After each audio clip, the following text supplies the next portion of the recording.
Thoroughbred Association is working with you. Vibrant horse racing community. Shared stories call for a united voice. That's COSA, representing the interests of horse people racing at Ontario racetracks.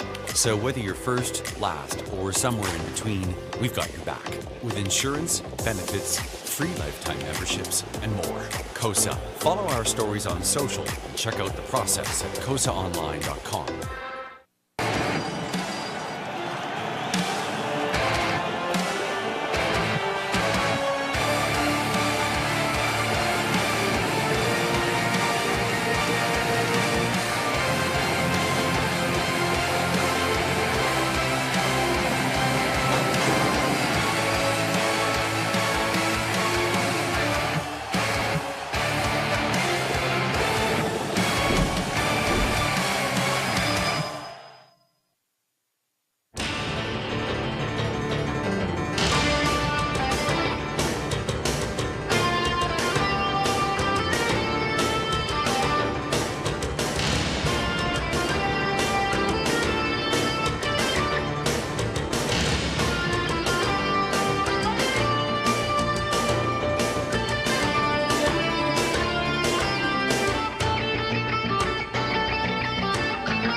Good evening, everyone. Welcome back to the Raceway at Western Fair District. We are London, Ontario's half-mile harness racing action from up top. Announcer Shannon Sugardoll with you. Beautiful evening for a horse race here. 19 Celsius, 67 Fahrenheit. The flags are almost at a standstill. We're under clear skies, few clouds out there, but again, beauty of an evening for a horse race in London. Changes coming right up. Stand by. Race number 1, starting up the $10,000 guaranteed pool. Pick 5. Right off the bat in the opener, got a line for the 2 goaltender. Starting April 13th over Flamborough. From post 8, finished 9th, beaten 10 lengths, 2-1 and 2. Sam Filion was driving on a fast track. Number 6, Atalanta Express in the opener. 1 claim is entered. Number 7, R.J. Hooker. The driver changed to Daryl Thiessen. Daryl Thiessen now listed for 7. R.J. Hooker in the opener. 1 claim entered on 6. Early pick 4 begins in race 2. The 1, Mac the Knife. Blinkers to a blind bridle. And for the 7, Perfectly Blue. Owner should read Kyle Stretch. Putting the blinkers on, should read blind to blinkers, and the driver becomes Ed Hensley. Ed Hensley driving 7, Perfectly Blue for new owner Kyle Stretch in race 2. Third race, trotting event. Scratch the 6, Royal Champagne. He scratched 6, remove 6 from the 3rd. Trotters for the 4th. No changes. Preferred trotting event. Great looking field of 8 for the early high 5 in race number 5. There are no changes. Race number 6, the Exactor Tri Superfecta standing alone there with 8 pacers. Race 6, no changes. Race 7 with 11 races carded will begin the late pick 5. Number 1, Top of the Bar, raced in London on April 12th. Top of the Bar was on top all the way to win in 2, 2, and 3. It was a good track for Ketros. Race number 8. Starting up a late pick 4, no changes there. The 9th race then. In the 9th race, number 6, Diamonds Are Twine, was starting here in London on an April 12th. It was a good track. Was racing off the back end, made a move near the 3/4, though did finish 7th, 6 lengths back, 2, 3, and 3 over the good track. Ryan DeRoche was driving. Number 8, Something Royal, steel to flip-flop shoes up front. Race 10 is clear. Race 11, our high 5 finale, trotters to end tonight's card. Number 2, Curod, removed the Murphy blind from the left side. And number 8, Dirt, was a judge's scratch, scratching number 8 from race 11. It's a short break. Coming right up, we'll come back with a whole lot more. Robert Reed Jr. joining us remotely for the broadcast, commentary, ticket ideas, and so much more. Lots more to come. Stick around.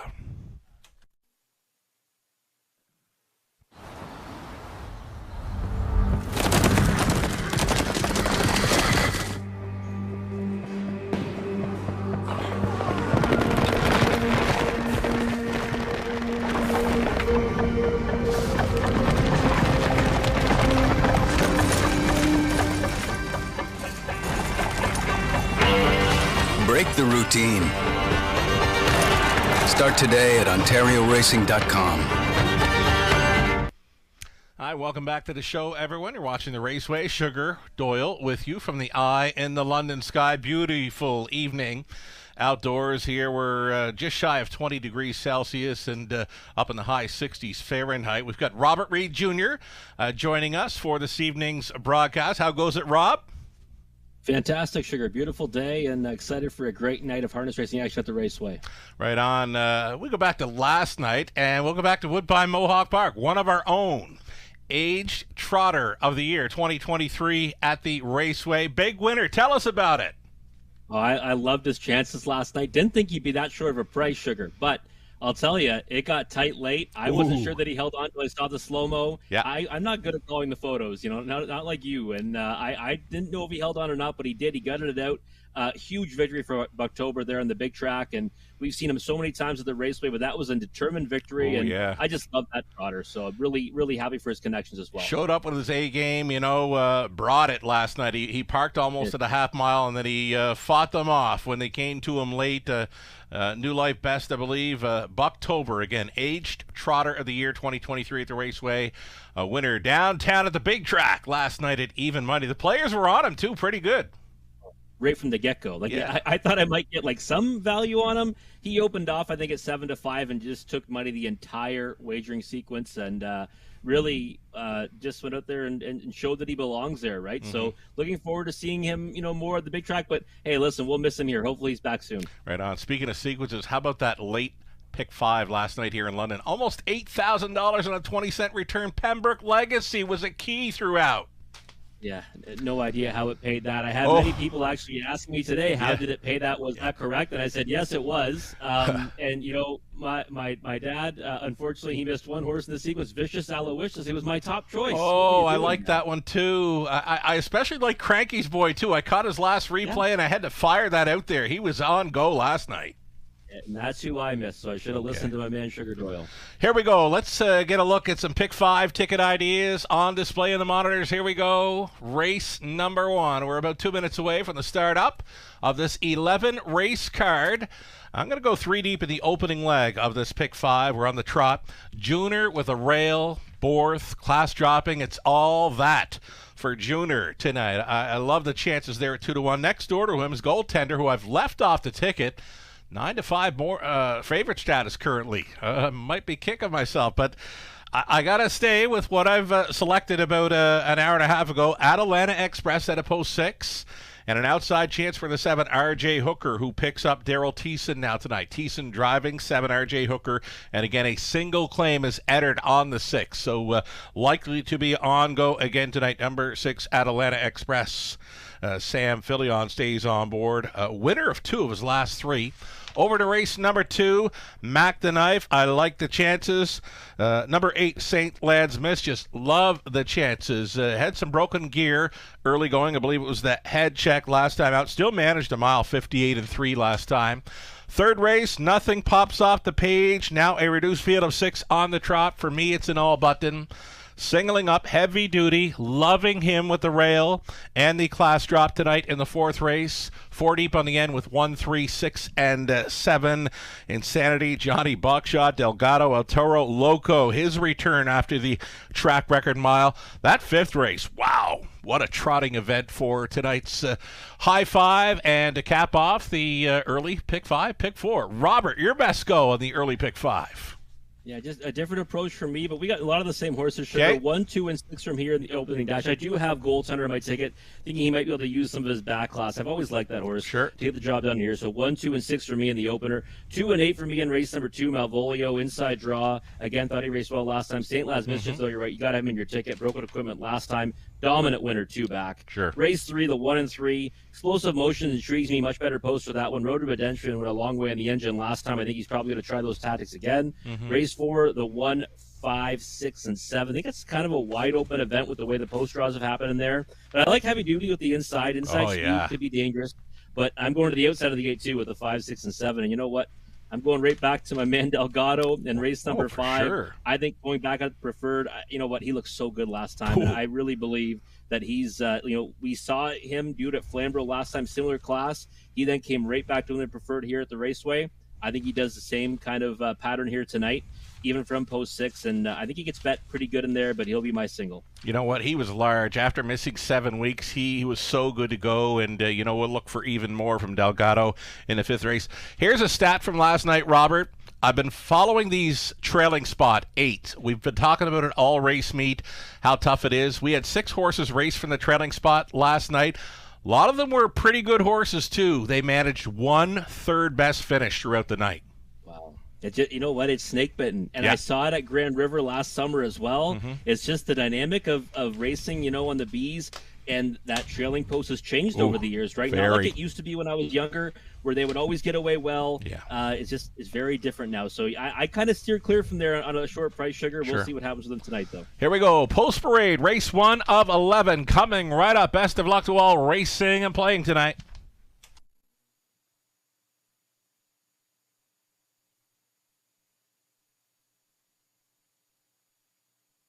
All righty, stepping out. Here's a look at Junior, the 9-year-old son of Senator Hall, goes out for Dennis Duford. Ashley Duford trains. Tyler Borth going back on. Number 2, Goaltender, continuing to take the favorite status action. 4-5 currently. Goaltender for Francois Morin.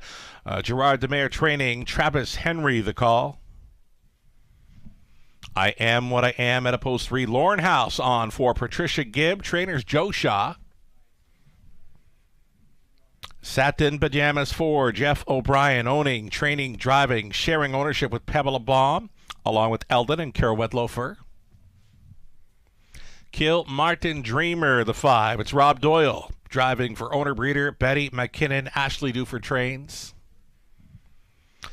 One claim is entered on 6, Atalanta Express. The mare is owned by J.J. Stables of Grand Valley. Katarina Bosniak training, Sam Filiana. And then the outside chance for 7, R.J. Hooker. This one for owner Derek Reed. Steve Boston's conditioned. Make the driver read Daryl Thiessen. Daryl Thiessen now catch driving 7, R.J. Hooker here in race number 1.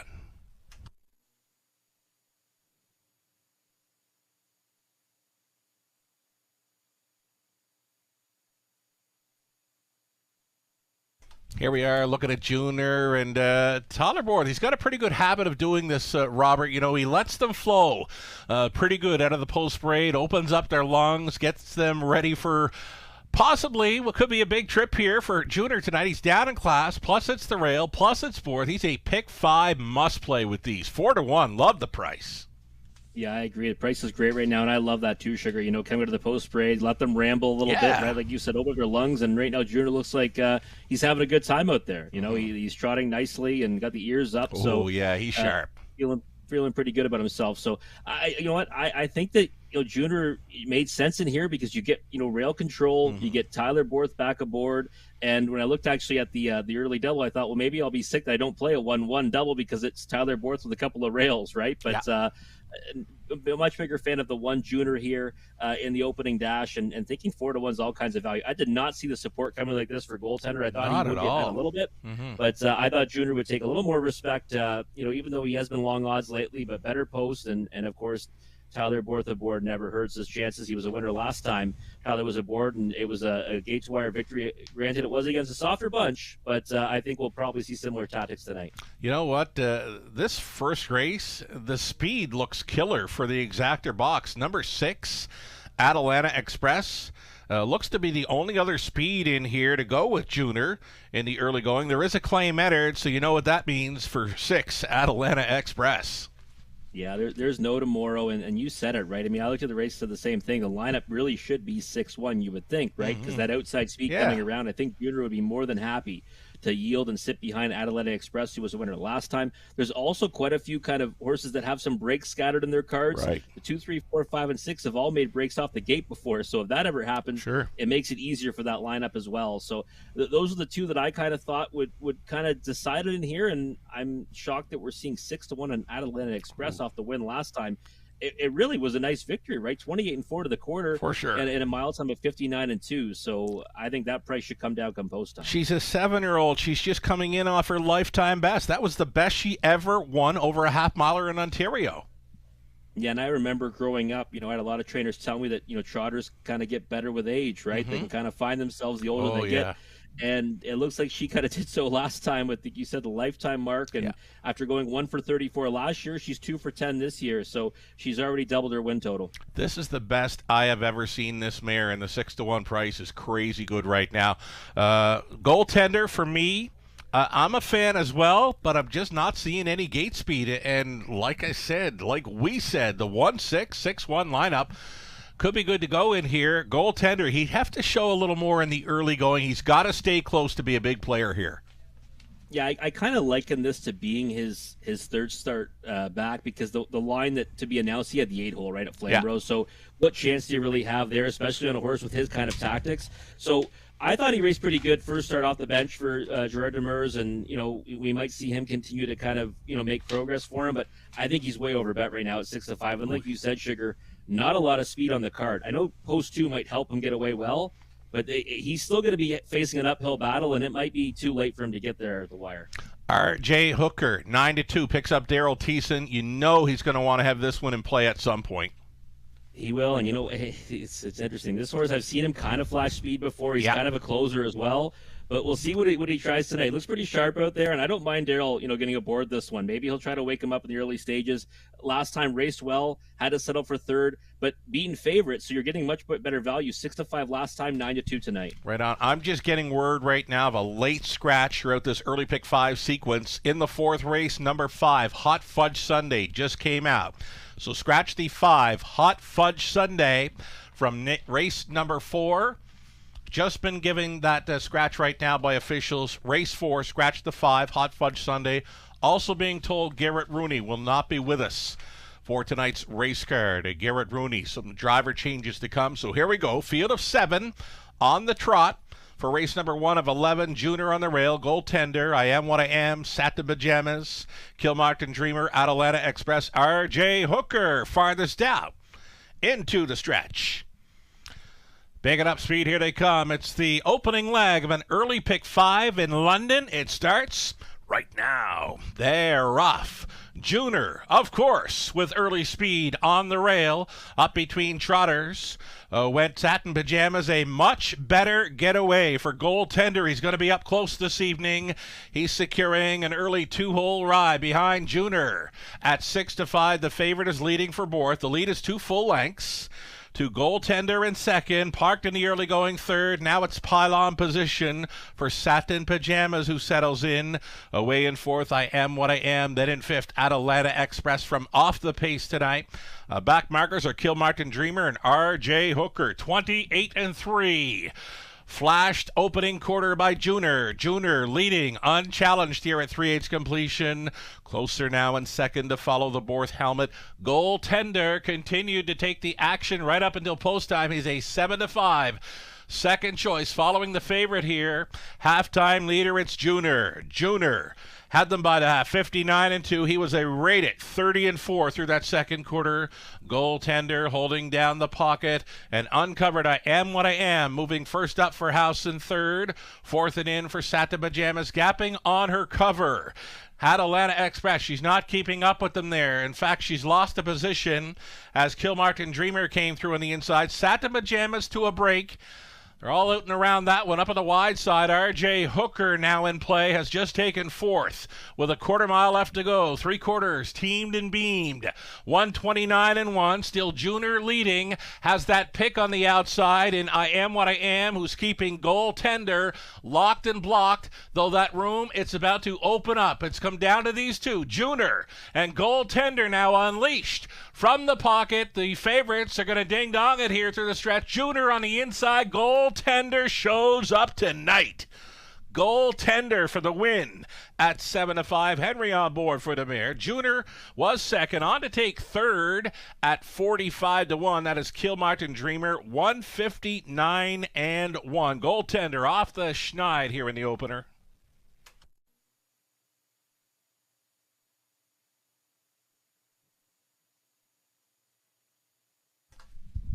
Solid beginning to our Tuesday evening card. Over $50,000 handled on race 1. The pick 5 pool containing $22,000 plus. Second choice, Goaltender at 7-5, starting things up.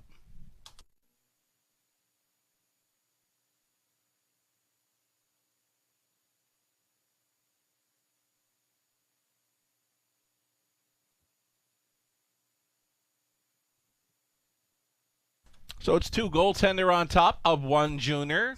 Long shot 5. Kill Martin Dreamer in for 3rd. I Am What I Am finishes 4th. 2-1. 5-3, your top 4 unofficial.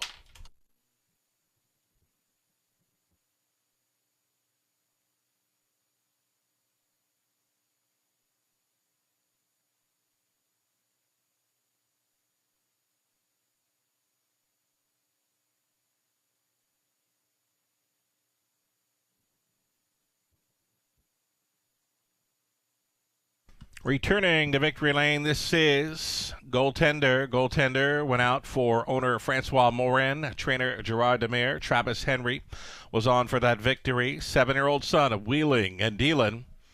Out of Octane by Muscle Hill. Number 2, Goaltender with his 16th career win, his first victory of 2024. He stopped the clock in 1:59.1. The pocket ride to victory, Goaltender. Congratulations. Got word our track photographer Carter Gimblett running a bit late for this evening's race card. Again, our track photographer Carter Gimblett running a bit late for this evening's race card. Race 1 going official now. The prices are posted. The Goaltender $4.80, exactor were $10.30. Dollar try $72.25. Super for $1, $223.10. 20 center worth $44.62. 9 minutes out from the early pick 4. If you missed on Goaltender in the opener, we got the early pick 4 starting up here in the second race as we switch to Pacers. Pacers, 8 of them for the second race. Exactor try, Super, the pick 4 play. Number 7, Perfectly Blue. Going to Blinkers. Blinkers going on 7. Ed Hensley will be driving. And the ownership line should now read Kyle Stretch. And again, there will be more driver changes to come. I'm told Garrett Rooney will not be with us in the bike tonight. There's the claiming action for the opener. Number 6, Atalanta Express, was claimed for the price of $11,875. Will now be racing for trainer Jason Libby. 8 minutes to post time on the early pick 4.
Already the rundown from the opener. Junior was second. Goaltender the win. I Am What I Am fourth.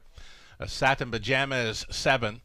Kilmartin Dreamer third. Atalanta Express was sixth. R.J. Hooker finishing fifth. From the top at 2-1, 4-7-3. 6 and 5. So Travis Henry gets the job done with second choice goaltender, starting up a $22,000 plus. Pick 5 pool, updating a driver change. This just in for race 5, number 7, El Toro Loco. Make that driver read Travis Henry. Again, the driver change for 7, El Toro Loco. It becomes Travis Henry in race number 5 tonight. And back to race number 4, where the scratch of 5, Hot Fudge Sunday, came in late. Scratch the 5 from race number 4. More driver changes to come for the back half of the card. Again, no Garrett Rooney in the bike this evening in London. We've updated race 5, 7, El Toro Loco, now driven by Travis Henry. 4 minutes to post time. We're going to look at some pick 4 ticket ideas here shortly.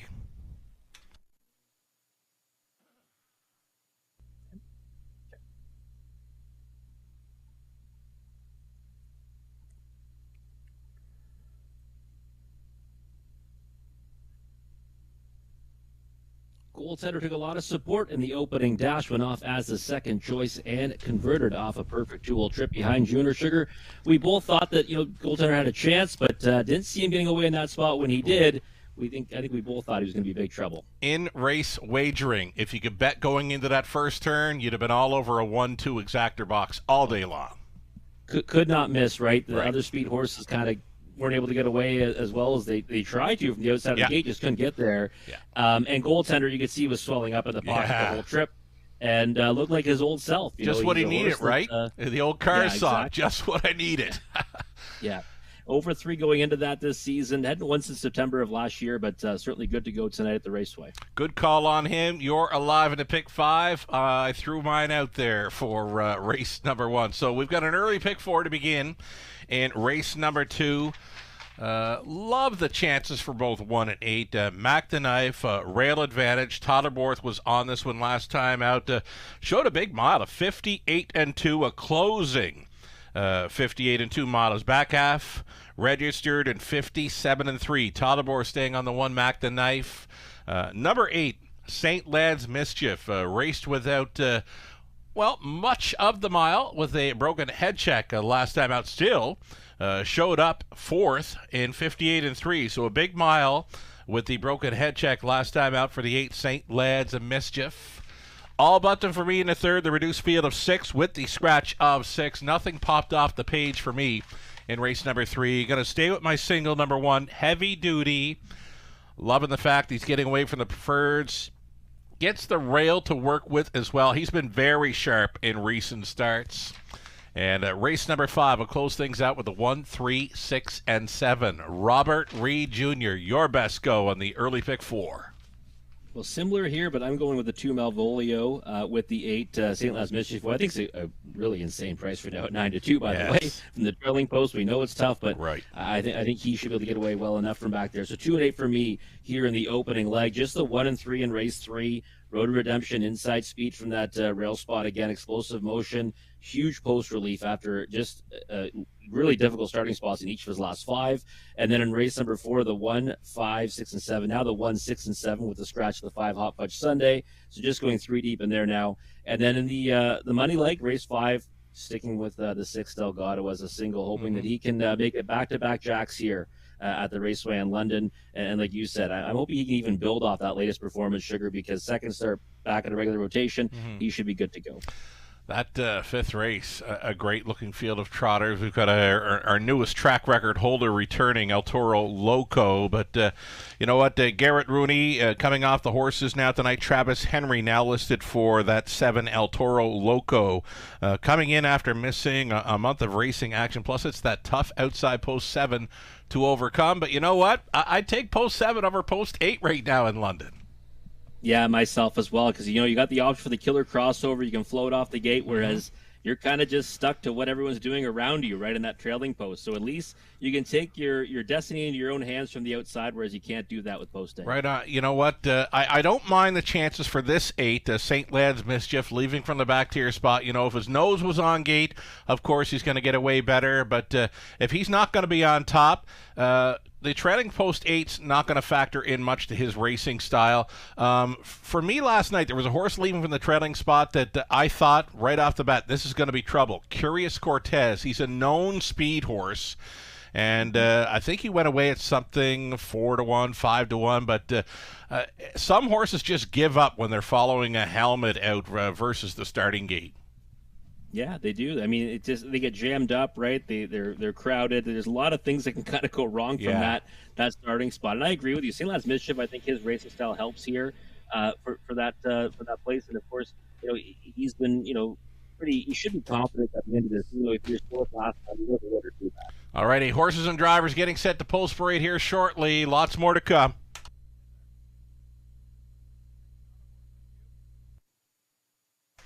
Latest driver change just in. Race 7, number 3, Fox Valley, Ontario. Make it Tyler Borth. Again, this just in. Driver change. Race 7, number 3, Fox Valley, Ontario. Make it Tyler Borth.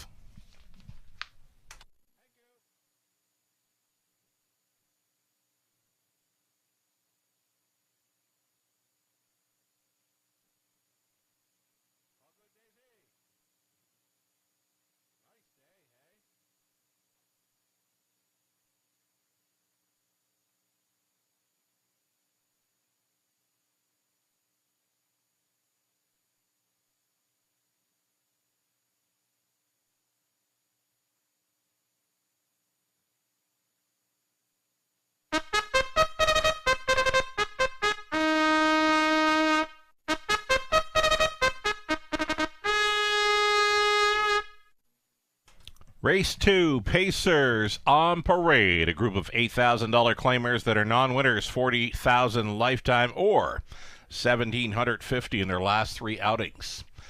Here's number 1, Mac the Knife, 11-year-old son of Shady Shark Hanover, racing for Chris Kane of London. Chris trains Tyler Borth.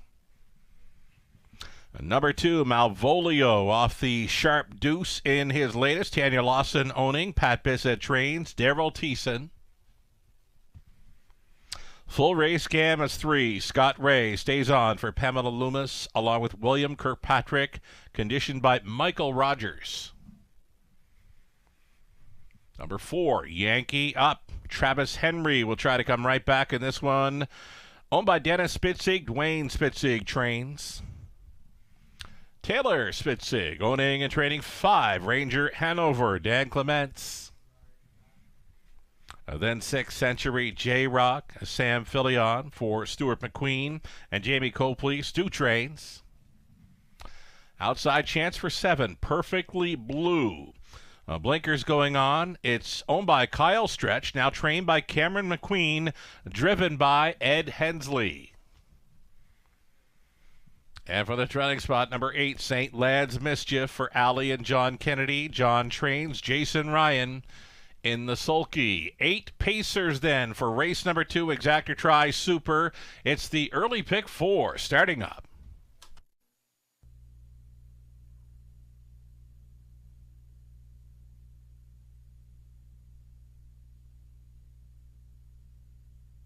So race number 2, the 8. St. Lad's Mischief had broken equipment early last time. Still paced a mile in 1:58 and 3. Crazy price. It's gotten even larger. 10-1, double digits for St. Lad's Mischief, Rob. Yeah, no, he's just not taking any action at the windows. I don't get it. I don't get it. I don't get it either, because he was an easy winner 2 back. Now, granted, he had post 2. He was able to get to the front, and his last 2 victories were both front end scores. But he still made a decent account of himself last time with broken equipment. He was 9-5 on the board. I mean, if you bet him in that effort, something I always talk about in the Horse Players Journal is you've got to take back the value tonight. I don't think you get 10-1, but I mean, if you get 10-1, then I mean, I think you just bet him blind and just, hope it all works out, because that's a monstrous price on a horse that has been winning with recency against similar company. Yeah, and his Sharp win, 2 back, that was after missing 3 weeks of action. Yeah, it was. Yeah, it's one of those things that, I mean, he's down to 6-1 now. I mean, you know, it'd be pretty wild if he got hammered down to favoritism. Now, I don't think that's going to happen based on what we've seen in the wagering here, but it looks pretty good scoring down as well.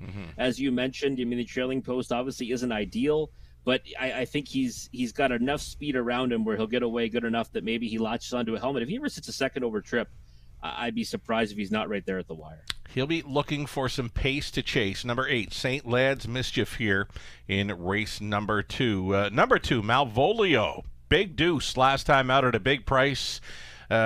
Showing improvement in the latest, right? Yeah, that's what I kind of took from it, right? He's a horse that's been camera shy over the last couple of seasons, but he's always kind of right there at the wire, right? Just 4 for 52 or 62 over the last 2 seasons, but he's got a lot of on-the-board finishes, and he impressed me last time because he secured that pocket trip, had to kind of wait on room, and it also took him a little bit of while to get going. The minute he saw a horse to his outside, he got racy, and he started coming on at the wires. So sometimes when you see a horse do that, I find the next start, they kind of, you know, are even kind of more anticipating getting into a horse race. And I'm thinking from post 2, he'll likely get, you know, put into play off the gate again. And if he's in the mix, he can be right there at the wire. I thought that he'd be a longer price than the 8 St. Lad's Mischief. Right now, they're both 4-1. I think they're both giving a lot of value. Daryl Thiessen appears to be a pretty good fit for the 2 Malvolio. The 1, Mac the Knife. Speaking of good fit, Tyler Borth. Big back half, 57-3 speed in his latest for a mile on 58-2. Been a while since Mac the Knife charted up a trip in 58 and change. Yeah, and he's always been a horse, to me, is really good when he makes one move, right? Like one big move at, you know, towards the end of the mile. And he's got a real nice kick. We might see that again tonight. He's got the pole position again, over 13 in the season, but again, a horse that generally is in the mix when they're getting down to the wire.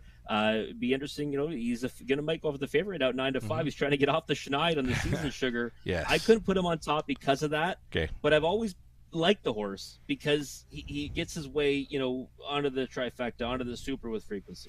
Another one taking action here and still winless, 2024. It's that 7, Perfectly Blue, now starting for trainer Cameron McQueen. Ed Hensley driving. The blinkers are going on, and he's tugging hard pretty good going to the gate. I would think they're going to look for a killer crossover here. I mean, the horse is very fast off the gate. I just thought it might be tough to work out from post 7. It's not a race that's void of speed, right? There is speed to his inside. And, again, recent efforts are good, but I couldn't get there from post 7. This first turn could be dicey in London. It's race 2, the start of an early pick 4. Still time. You'd have to hurry, though.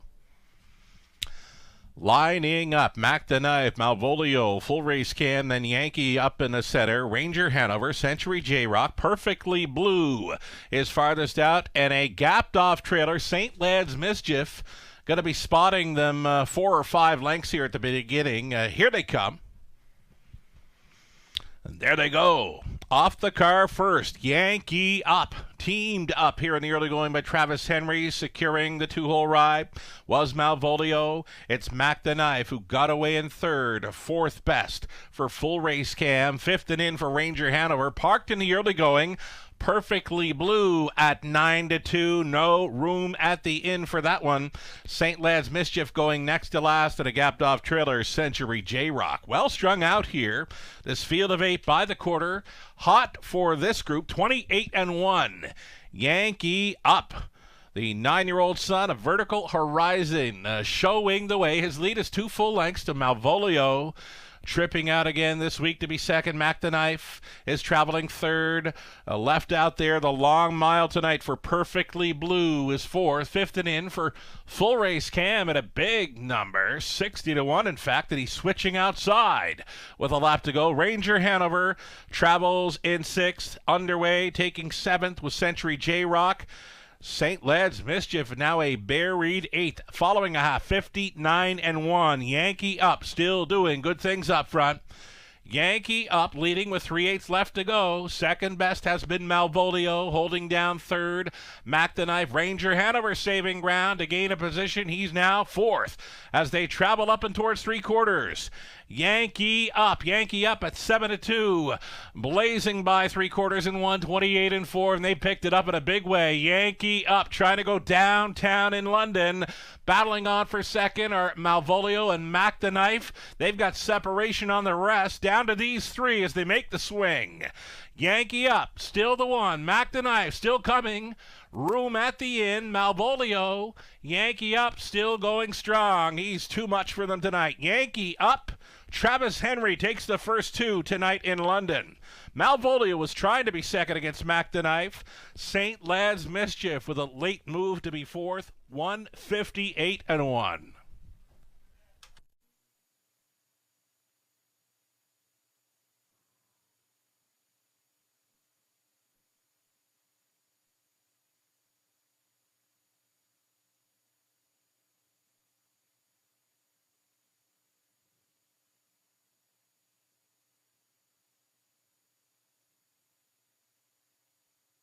Number 4, Yankee up all the way. Winning over 2, Malvolio. The 1, Mac the Knife, third, 8. St. Lad's Mischief, fourth. 4-2, 1 and 8. Horse players had the race number 2 pretty much spot on.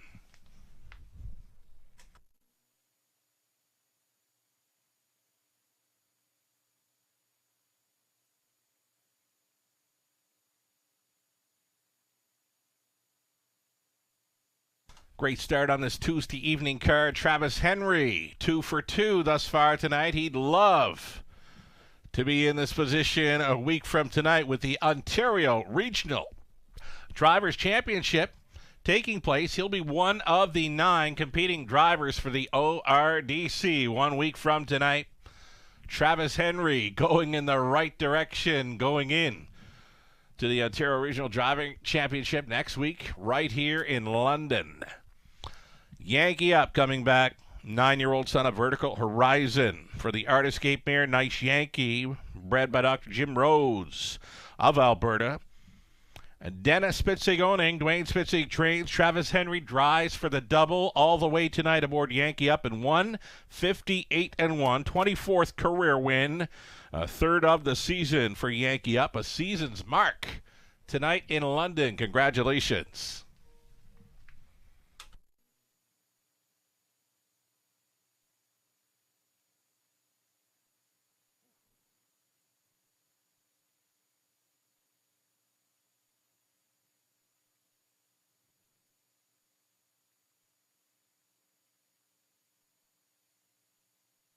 Race number 2, prices are posted. It is official. Yankee up, returning $9.30. The early day double came back at $29.80. Exactor in the second, $22.70. Dollar try, $26.70. The Super Fur Buck, $89.75. 20 center worth, $17.95. Turn the page. Go on to race number 3. We're back on the trot. For the third, scratch the 6 Royal Champagne, so the reduced field of 6 all on gate for it. Exactor try Super, and early pick 3 Opportunity. Your way in just 5 minutes.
Race number 2, the official rundown.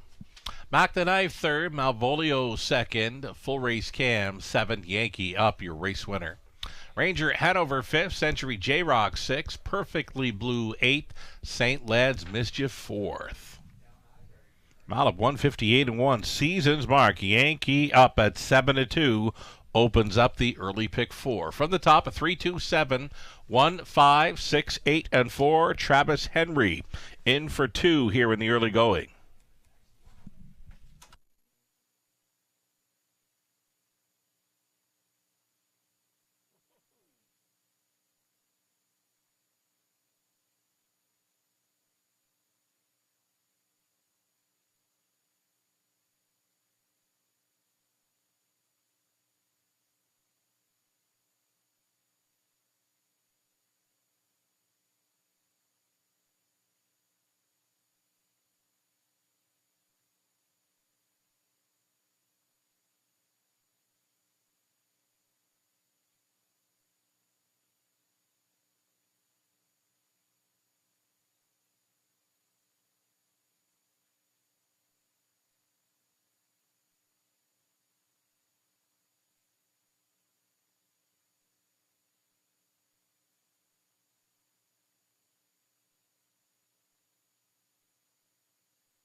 Here we go. Trotters back on the trot for race number 3. Non-winners 1,500 in their last 3. Also eligible to claiming tags of 9,500. You're looking at 1. A Road to Redemption. This one owned, trained, and bred by Mike Budway of Harrow, Ontario. Scott Ray stays on to drive.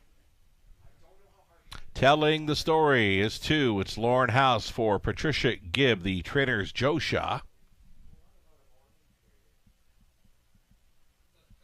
Number 3, Explosive Motion. Tyler Borth for Michel Fontaine. This one trained by Gerard Demir. Playful Elegance, the 4. Rob Doyle on board for owner Dennis Duford, trainer Ashley Duford.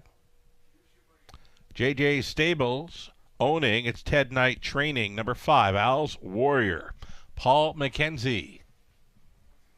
6 was scratch, 7 outside. Oki Healy moves in a spot here for Charlene Waters, along with Jody Clark. Cassidy Schneider condition. Travis Henry tries to go 3 for 3 here in the early going tonight. Exactor Try Super, a pick 3 opportunity starting up here.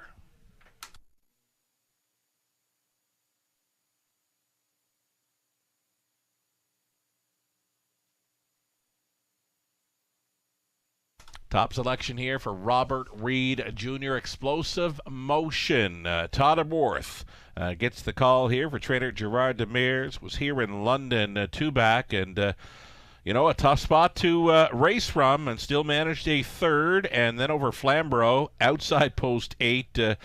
This horse has been drawing poorly. A couple of more trailing spots throughout the lines there at Flamborough, and now nose on gate post 3. Huge improvement for a post position here. Yeah, he might not recognize the draw he's got today, sure, because he's got 3 trailing posts in his last 5. I mean, that's kind of difficult to do, and an 8-hole and then a 6-hole to boot. So really just horrible draws for him in his last 5. A horse that just recently went back to the care of Gerard Demers, we already saw get a victory in race 1 tonight. So a lot of times we talk about hot barns and stuff like that. I would more so like to bet him after seeing that barn get a win in the opener. Right. And of course, you get Tyler Borth aboard as well. So, and the horse does have speed off the gates, just hasn't been able to show it as of late because his posts have been so bad. Yeah. I thought that, he made a lot of sense in here. I was hoping for a better price than 3-2, but I understand why he's taking all the support. You know what I mentioned at the start of the card, nothing was popping off the page, but you know what? Indeed, popping off the page are all those trailing spots. Number 3, Explosive Motion. Nice addition to the program charts there where they put that little bracket next to the 8 and the 9s over at Flamborough. Those are trailing spots, and not a good spot to be leaving from around these B tracks of Ontario. No, you're right, and you know what? It is good because there's some tracks where the trailing spot's the 7-hole too, right? So, like, if you don't have that there, it can really confuse people when you're talking about different half-mile ovals and not, knowing what that trailing spot is. I mean, it used to be kind of a good thing, right? For you look there and say, oh, he had a better post than you think. But nowadays, for me, I usually throw the line out if I see a trailing post. Yeah, I'm with you on that. Nose on gate for 3 in here. Less than 2 minutes. We are getting a look at 1 Road to Redemption now. It's sub 2-minute speed in the latest. Drops in class, plus gets a rail, likely in play for Ray. Yeah, you definitely think so. I mean, last time it looked like he might get away from them on the engine. He was 12-1 against a tougher group, and I thought he raced really well. I mean, this is a horse that's always kind of been intriguing around these parts, and he, obviously hasn't got a victory in his last 2 seasons, over 27, but we know the ability's there, right? So getting down to this spot, another rail spot, Scott Ray back aboard, we're going to likely see him sent right on down the road, but even money I think is a little too short. I'd rather go to the 3 Explosive Motion if prices stay the same come post time, but I think Road to Redemption could be right there. Speaking of racing well, Travis Henry, 2 for 2 thus far. A week from tonight, he's in the Ontario Regional Driving Championship. I can't wait for it. We are going to have an absolute ball, Robert. Oh, yeah, it's a great night. I mean, it's an insane lineup, and Travis Henry, talk about getting hot at the right time, right? 1 week out. He swept the early double. He's in with a chance here, too. Sure is. And, Sugar, we talk about live betting. If you could have bet race 2, after the start, how much would you bet on Yankee Up? Went right to the front and looked like he was just absolutely full grabbing of on immediately. Yeah. So, but Travis Henry, we saw him get that one to the engine. I think Oki Healy always been a horse. She prefers it on the lead. She's not been able to get there as of late. She moves in now to post 6. Maybe we see him try to deploy that early from her in the early stages. Definitely in with a shot, but I thought more of a peripheral player somewhere on the ticket. If there's one driver here in London, when he gets on a roll, you got to play him and play him hard for, as long as the roll continues, and that is Travis Henry. It's true. No, yeah, he does like to win in bunches, and it may be pretty remarkable here if he can work out the trip for Oki Healy and make it 3 in a row. The starter for race number 3 has called the horses. Gates moving.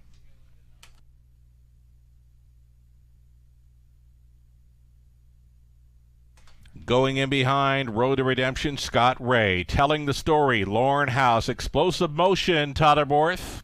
Playful Elegance, Rob Doyle. Al's Warrior, Paul McKenzie. Oki Healy, Travis Henry. Six Noses, all on gate. Top of the stretch. Picking up speed, here they come. And away they go along the inside. Road to Redemption in play. We'll look to have them in program order.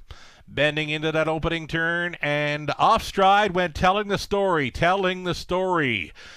Spoiled a 2-hole ride down into the safety lane after that opening turn break. Road to Redemption left alone now. The lead is 4 open lengths.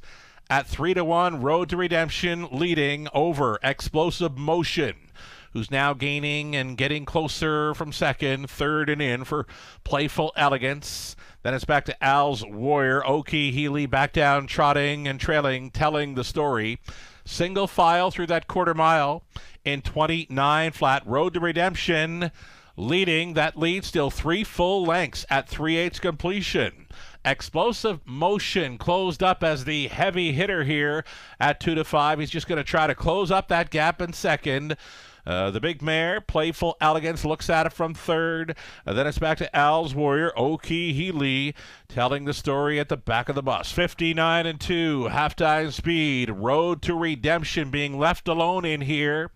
Still maintaining a 2-length lead to the heavy favorite in second with 3/8 left to go. That is Explosive Motion giving chase. Playful Elegance, she's thinking about it third, fourth and in. Staying in, Al's Warrior. Oki Healy underway into the backfield for Travis Henry. And that mare, Oki Healy, she is marching. She's just taken third. She is flushing out. Explosive Motion after 3/4, 129-4. Road to Redemption with his first challenger, and he could not hold off Explosive Motion, who went right on by for fourth. Breaker in the backfield. Al's Warrior skipped it off when turning for home into the stretch. Explosive Motion with the trip out victory tonight in London. Borth home and cooled here with Explosive Motion. Playful Elegance in for second. Oki Healy finishes third. Road to Redemption rounding out the superfecta 2 minutes flat.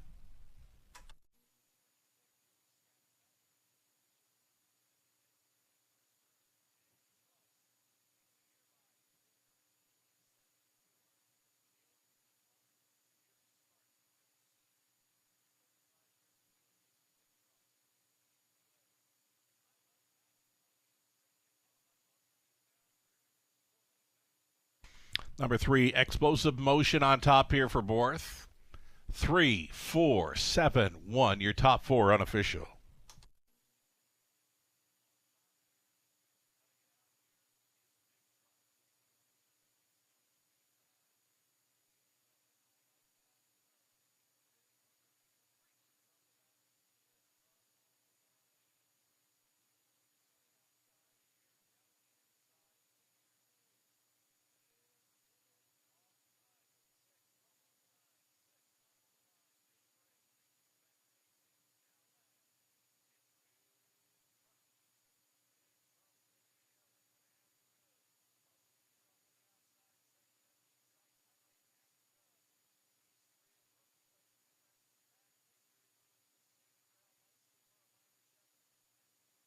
Number 3, Explosive Motion returning for a winner's circle photo. 7-year-old son of Explosive Matter at a Power of Motion by Muscles Yankee, owned by Michel Fontaine of Quebec.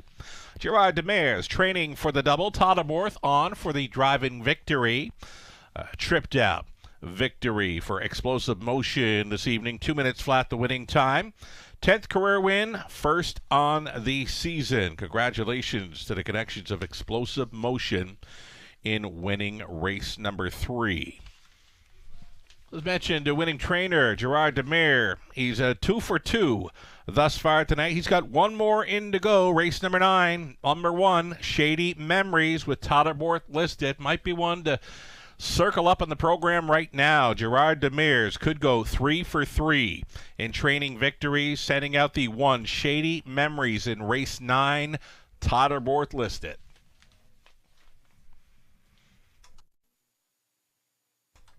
Race number 3 going official. Prices posted. $280 for Explosive Motion Exactor, worth $16 even. Dollar try, $29.45. Super for $1. $18.90. 20 setter for $16.18.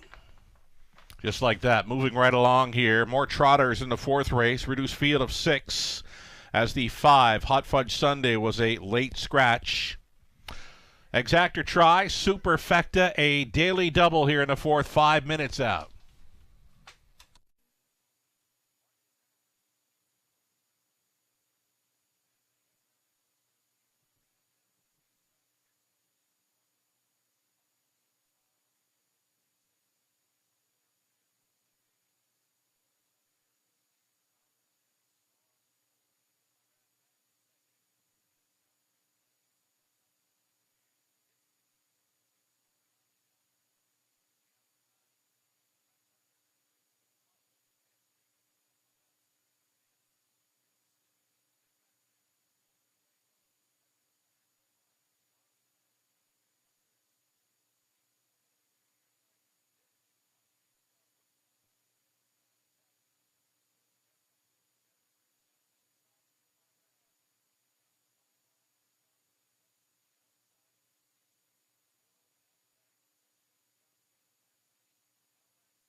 Third race rundown, race 3, the rundown, and I've got the final driver changes to follow up on this. Again, the final driver changes in place of Garrett Rooney for later on tonight's card. I'll give you those following the rundown here of the 3rd.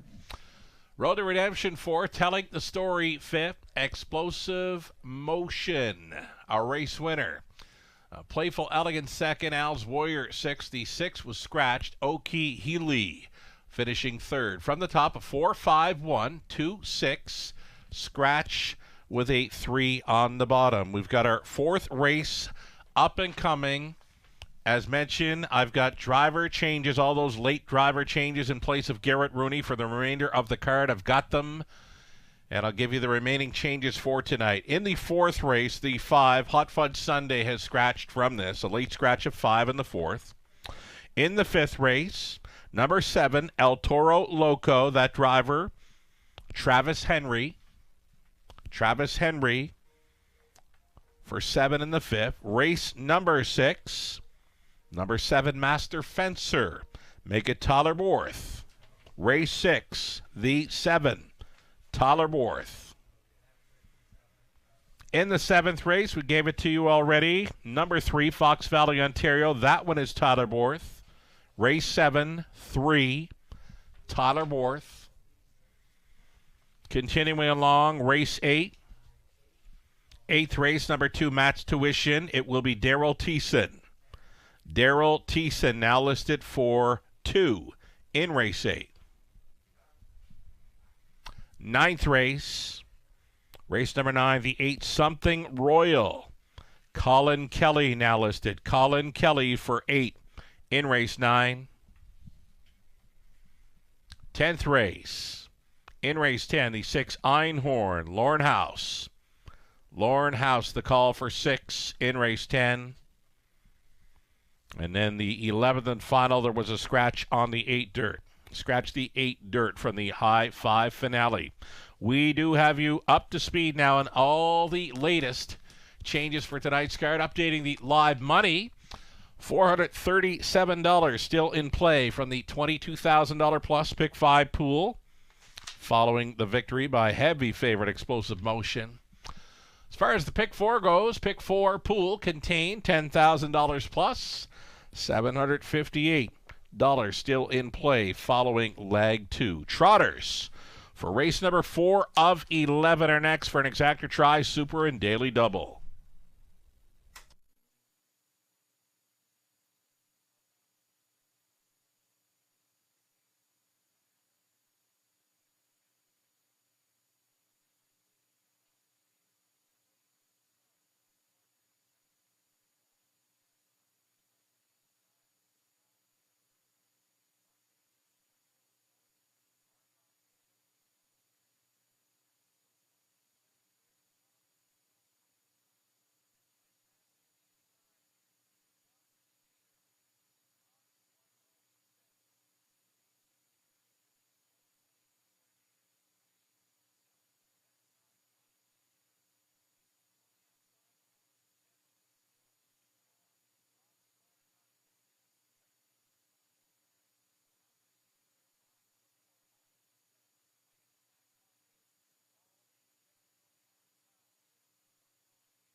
Here we go.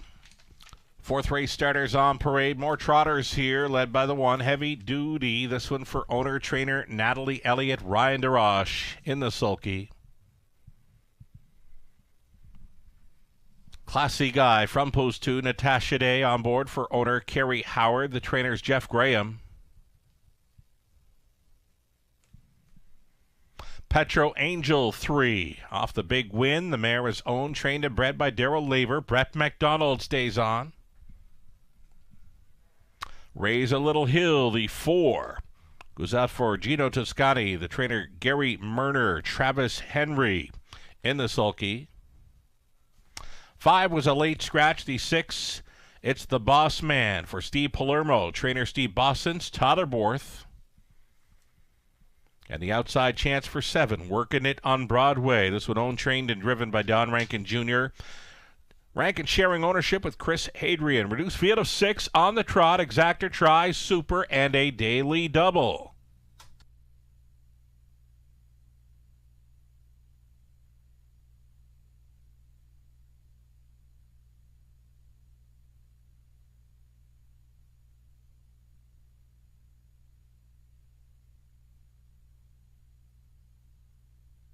All right, a top selection for Robert Reed Jr. We're looking at him, number 6, the Boss Man, Tollerworth in the winner's circle then with that heavy favorite Explosive Motion. And he'll drive the 6th, the Boss Man. A great night thus far for trainer Gerard Demir, and he's got one more in to go tonight, Robert, in the 9th race. Put a big circle, I'm saying, around 1, Shady Memories, Tyler Worth. Yeah, we always talk about it, right? Hot barns, hot drivers, and Demir is 2 for 2 tonight, and I think I'm going to have to give that horse a longer look now. Right. Later on in the card. 100%. Okay, so let's talk about the Boss Man. 5th best last time out when looking to travel first up for a long ways, but nice mile, 58-4. That kind of speed can handle this group. It can, and I mean, if my best bet is Delgado tonight, the horse that was first over a long way to him is the Boss Man, and I think that's, like you said, he finishes 5th on the end of that mile, but certainly, still trotted a good mile in 58-4, and he was really coming at him as that one was accelerating as well. So it was a real tough trip for the Boss Man, and I think he'll have a much better time against this group tonight. Even money, though, obviously getting bet off the board right now. He moves in a spot off the gate with a scratch of Hot Fudge Sunday, but I'd like to see that price go up, a few points, before we, jump in on a win ticket. I agree. I kind of like the one that's taking the 9-5 action right now, that being the 1, Heavy Duty. But you still go outside to another one here, working it on Broadway, who's got the great form coming in for Rankin. Yeah, he does. And, I've always said I love this horse. Last summer, I saw him race at a lot of different venues around Ontario, and you could see, he's a good-looking trotter. Oh, he's a looker, all right. Oof. All kinds of back class, too, right? And last time, the line's better than it looks. I mean, he was kind of caught on the inside. Wasn't really going to ever, be able to threaten, the winner, Delgado, by any stretch. But I still thought he had some shot on the end of his mile, and he had that big win, too, back where he went an adventurous journey. And you can see he's pretty proud of himself, Sugar. Oh, is he ever? You know what, Robert? He's got a stallion look to him. He does, yeah. He's usually up on his toes, and he's got that chest out, bow in his neck. I love that look. Yeah. And the funny thing is that it's interesting, right? He's not the outermost post in the contest, but he has early foot. Sure does. Maybe he gets forwardly placed in here. Mm-hmm. If he doesn't, I think he can race off the back end. Big overlay right now at 11-1. Longest shot on the board. You did not see that coming. No, not in his current form. You said it right. He's in tremendous form right now. Yeah. Should not be that price. Right on. Another one to consider then, going inside to the 1, Heavy Duty. This horse has certainly turned the corner. He's been very sharp in recent starts. The tough trip 2 back where he parked throughout, still managed a 59-4 mile. Last time out, just not a whole lot of get up and go off the back end, but still clocked up a trip 58-3. And again, that 58 speed, good enough to handle these.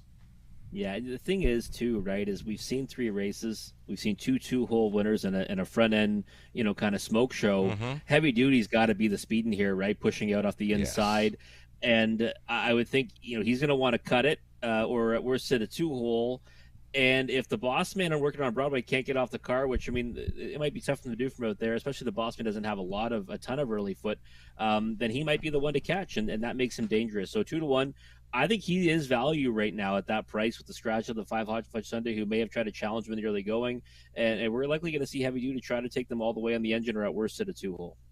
I agree. I like him to be on the lead in here, and his form is really good right now. I think he could go all the way. Another one to consider, though, we've been talking about that 58 speed. How about Classy Guy, who came back in the latest after missing, it's got to be 7 weeks, just like Delgado.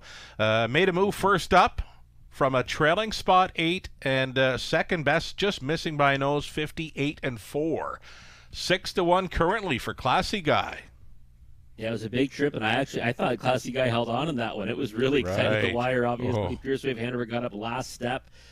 You know what? Might be able to plug in for a good trip here from post 2. Get nose back on gate, too. That was from the trailing post. So, right. I mean, definitely one to consider in the exotics. I think might be a step behind the ones we talked about, but who knows? Maybe he raises his game again. The more I look at this race, Robert, the more I'm thinking wide open. Quick final thoughts? Working on Broadway to me is just worth a try at 7-1. Sure. I mean, the trip might not work out, but he shouldn't be that price in here. Here we go. 4th race, Trotters in London, reduced to a field of 6 with the scratch of number 5. We've got Heavy Duty on the rail, then Classy Guy, Petro Angel, Raise a Little Hill, the Boss Man working it on Broadway. Those are your 6. Into the stretch, picking up speed. Here they come. And there they go. Killer crossover time. Rankin working it on Broadway. Just like that, looking for the lead. Heavy Duty. Pockets up in the early going second. Classy Guy in third. That was working it on Broadway. Making front here at 7-1. So the ball in the court of Rankin here sets the early tempo aboard the Stylish. Working it on Broadway. He's an 8-year-old son of Broadway Hall. Doing it well in the early going here. 28-3 for the quarter mile. Leading over Heavy Duty, Classy Guy, racing from third. Considering the outside move there, fourth, it's the mare, Petro Angel, underway into the backfield, the Boss Man, and that will have the trailer Raise a Little Hill. Down in front of us, they travel, working it on Broadway, made the big move off the gate, and he's been left alone ever since. Heavy Duty continues to track second and uncovered. Petro Angel, it's the girl taking on the boys tonight. She's now showing third after a half, 59-3. Big time breather for the long shot leader. Working it on Broadway was 31 flat through that second frame, and it's 3/8 left to go, and Theft on the brain for working it on Broadway. Petro Angel mounting her best challenge now. She's second best to the outside. Heavy Duty gapping slightly there in the pocket. He's under urging now. The Boss Man could be spinning his wheels out there in fourth. Fifth and in for Classy Guy with nowhere to go. Trailing, not out of it. Raise a Little Hill. This is Petro Angel, and she went by.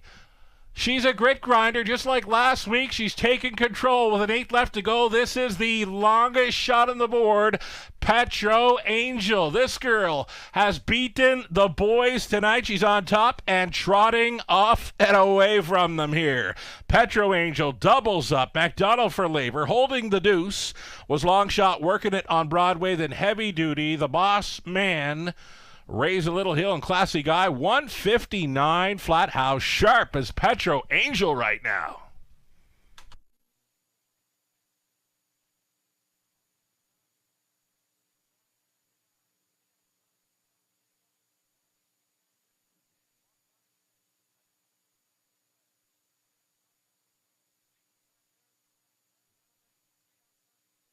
Petro Angel.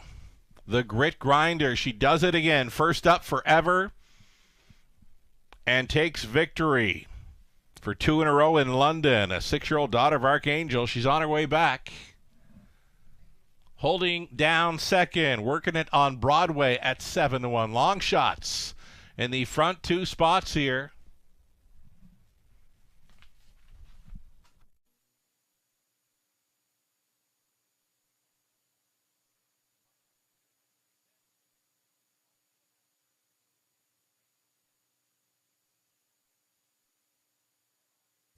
So Petro Angel facing tougher in each of her last 2 outings. She's a winner last week. First up, big back half for victory, and she did it again tonight. Carbon copy of her trip last week, and she took off through the stretch. Petro Angel, 6-year-old daughter of Archangel out of Sassy Dreamer by Taurus Dream, owned, trained, and bred to win by Daryl Laver. Brett McDonald on board for this victory. Winning caretaker Leanne meeting up with Petro Angel here. Very, very sharp right now. For 2 in a row in London. Tonight it's 159 flat. Congratulations.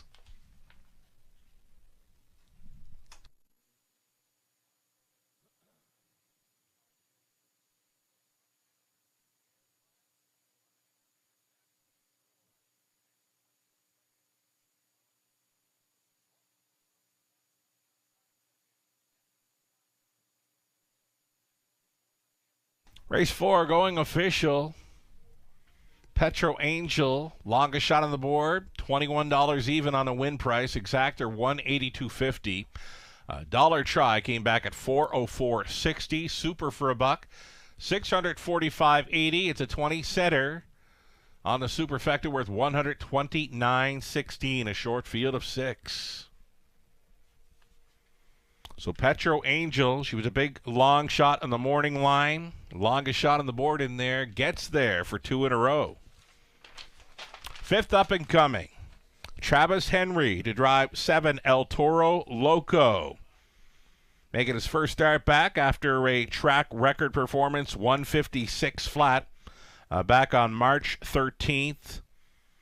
Shows a vet scratch sick a week later and has missed about a month of action before this evening's race. 7 El Toro Loco. Travis Henry now listed for the drive. Field of 8, Exactor Try, Super High Five, featured for the preferred trotting event in race number 5, 7 minutes to post time.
Fourth race, official order of finish. Heavy Duty third. Classy Guy was 6. Petro Angel for 2 in a row. She's a winner.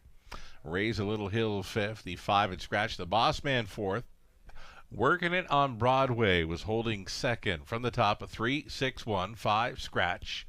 4 and 2. Our top class event is next, featuring a field of 8 on the trot. Racing for a purse of $11,600. It's the preferred Super High Five play next. Post to 6 and 7. We're assigned in here. Delgado, the 6. El Toro Loco, the 7. Exactor Try, the non-jackpot High Five, up and coming 4 minutes out.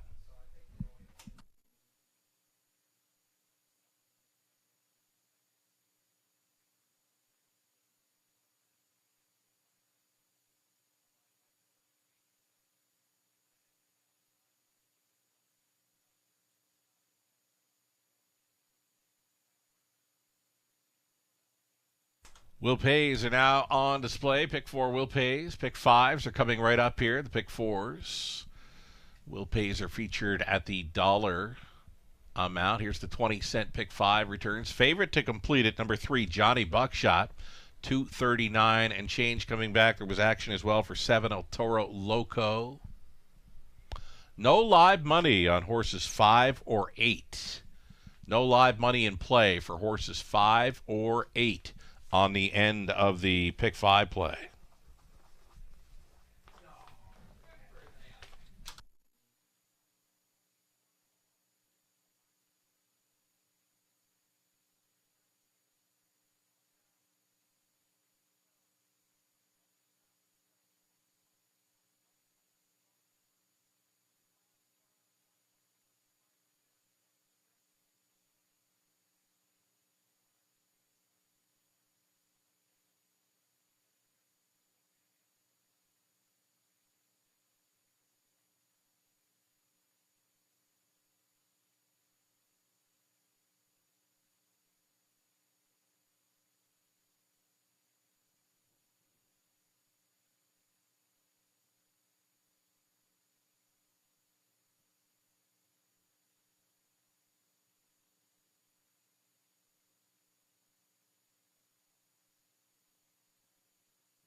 Part of the go-to wagering menu. It's the Super High Five play, and it's right here in race number 5. Fabulous-looking group of top-class trotters. 8 of them, including our newest track record holder, El Toro Loco. Leaving from post 7, Travis Henry, now listed, has missed a month of action coming into this. Other go-tos tonight. Race 7 begins a late pick 5 with the 11 races carded. The late pick 4 starting up race number 8, and then it's our 11th High Five finale. Non-jackpots on all our wagers here in London. Little over a minute for race number 5.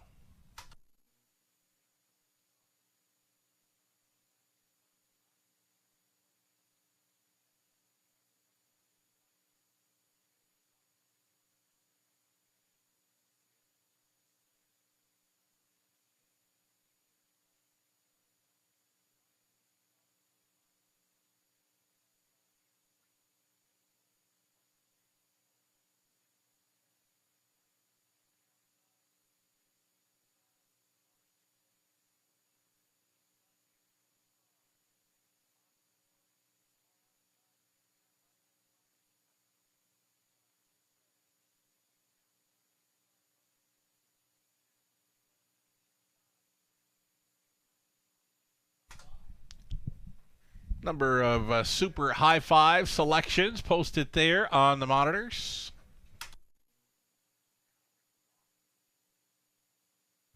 So myself, Robert Reed Jr., Gislain Piquet, we're all selecting 6 Delgado here in race number 5. Liking his chances there. A nice win last time out after missing some time.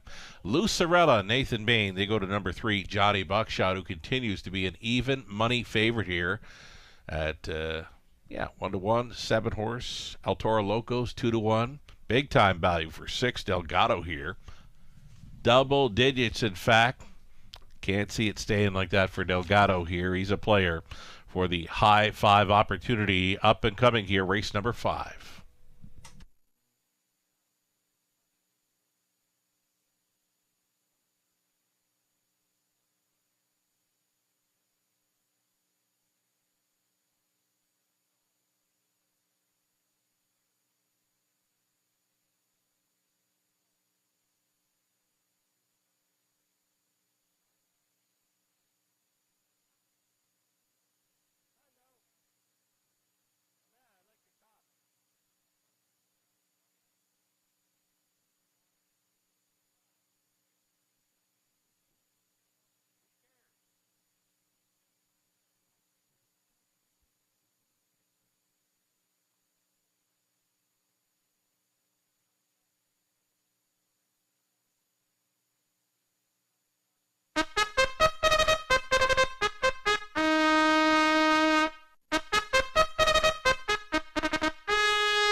Race 5, top class trotting event preferred for a purse of $11,600. You're looking at the 1, Insanity, owned by Michael Goldberg, trained by Ben Hollingsworth. Jason Ryan, the call.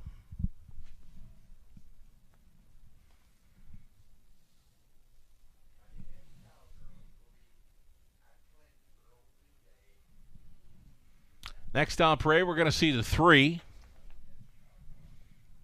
Number 3, it's going to be Johnny Buckshot, going out for owner, breeder Brad Wilson. Katie McNeil trains.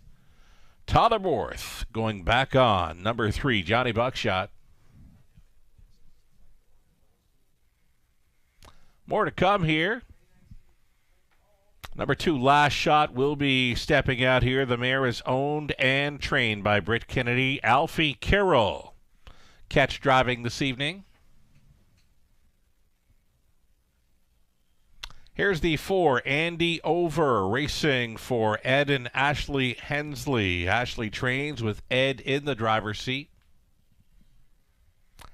Dan Clements stays on the 5, spun from Magic. Colonel Schneider Jr. owning. Cassidy Schneider trains. Delgado, the 6. Currently 10-1 here for Pollack Racing LLC of Pennsylvania. Robert Young condition. Scott Young driven.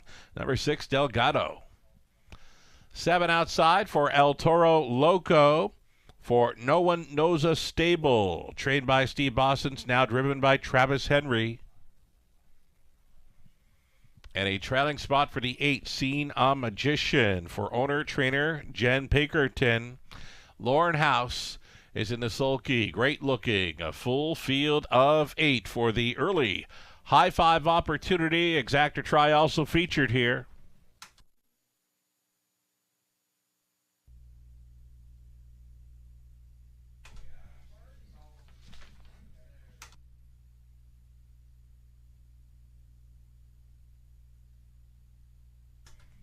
Here we are getting a good look at 6 Delgado. You know, Robert, he looked so fine last time out.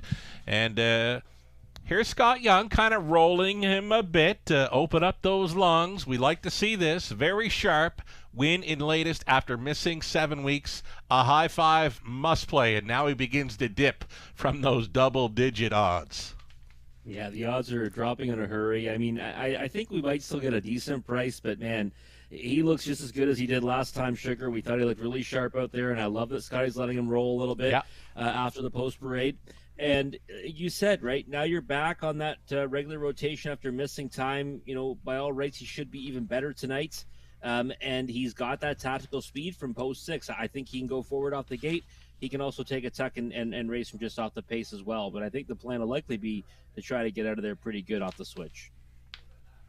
All right, number 6, Delgado, looking every bit as good as he did last week in that victory after missing time. Whoa, he's sharp. 6-1 currently for 6, Delgado. The answer, Scott Young on board. Another one to consider here might be the 3, Johnny Buckshot, reuniting with Tyler Borth. I know this is one of Tyler's favorite trotters. I know he's got the big win with Bucktober, a lot of wins with Bucktober. Here in London, had the big one up at the big track at Woodbine Mohawk Park last night, but he loves Johnny Buckshot, 8-5 currently. Yeah, when he wins, right, he runs up the score in his rivals, because that win 2 back was a dominating one at this level. Last time out, obviously, you know, you got to play that game, right, with the posts and sometimes in the preferred ranks, and he had to go to the outside of the gate, and then he had to race from off the pace. Didn't work out for him. I think by all rights he should have a big chance in here tonight. I think he's overbet at 3-2, but reunited with Tyler Borth, he'll likely, you know, land in the exotics and he can be right there at the wire. But to me, Sugar, from a pure value perspective, Delgado at 5-1 or him at 3-2, I've got to go Delgado with as sharp as he looked last time out there. Right on. Number 1, Insanity, another great post to work with. Some horses can draw poorly, right? We saw it with Explosive Motion back a few races ago, and here's Insanity, nothing but inside post to work with. And we've seen, you know, Speed be pretty good so far this evening. I mean, Petro Angel, I mean, she's an exception. She came first over, but I mean, that performance tonight, I think we'll be talking about that one for a while going forward, because she's been unreal in her last 2. Yeah. And I'm actually sick that I didn't even mention how good she was last time. I just thought she was in a little bit too tough in that spot, but she wasn't. She jogged again. So I think she's kind of likely a bias buster in there. But I think Speed is very good tonight. Insanity has that pole position, early foot. He's going to get plugged in somewhere up near the top off the gate. I think he lands in the high 5, and 13-1 to me is a big price. Already another one to consider here in the high 5 might be the 7, El Toro Loco, as mentioned, our newest track record holder. The only downfall for him, he has missed a month, and he's on the outside looking in here.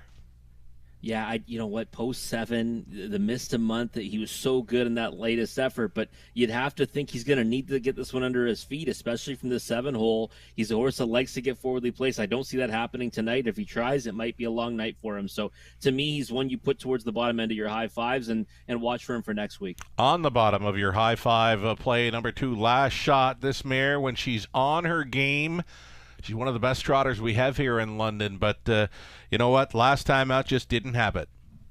No, she didn't, and I think tonight might be a different story, though, from post 2, right? Better post to work from, early foot, likely going to just try to plug in a spot on the pylons and maybe pick up a smaller share of it. I think that's probably her ceiling in here. Wonderful. Here we go. It's the top-class trotters getting set to go in behind the gate. The gate is moving. Race 5 in London.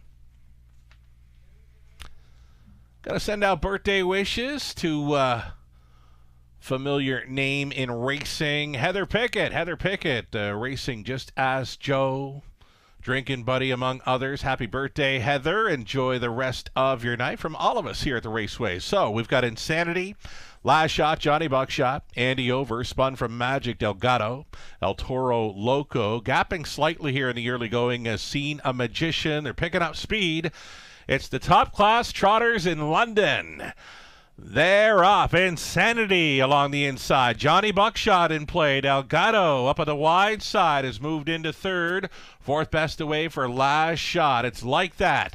Into the opening turn. Johnny Buckshot being asked to go forward here. Johnny Buckshot against Insanity. These two together. Johnny Buckshot took control just prior to the quarter mile here at 3-5. On hold in second, Insanity. Delgado got pylons there in third. El Toro Loco. And his return to racing action, he's a parked out fourth. Last Shot, fifth and in. Andy Over, underway out of six. It'll be cover for Spun from Magic, who's tipped out wide. Seen a Magician is trailing. Following a quarter of 28-1, Johnny Buckshot in complete control here. Parked in the early going, El Toro Loco gets the long mile treatment tonight. Insanity gapping along the inside. Here comes the halftime. 57-4. Johnny Buckshot still going forward here. El Toro Loco trying to reach him on the outside. He's second. Third and in. Insanity. Delgado was a locked and blocked fourth. Fifth and wide. Andy Over. Then it's back to Last Shot. Spun from Magic. Seen a Magician. 3-length lead now for Johnny Buckshot. Going a big one second. El Toro Loco took control of second best, and he's on pot-ons now, following three quarters, 126-2. Track record, you could be watching it. Johnny Buckshot still leading by 2 full lengths. El Toro Loco offers up the second best chase in the pocket there, trotting into third. Andy Over. Johnny Buckshot is leading for fourth. He's asking for more. Johnny Buckshot, is he responding enough? We're watching the timer. Johnny Buckshot, he's almost there. Johnny Buckshot wins in 156-3. El Toro Loco second. Andy Over third. Then it was Delgado. Last Shot does, in fact, round out the high five play. Johnny Buckshot scores at 3-5 for Borth.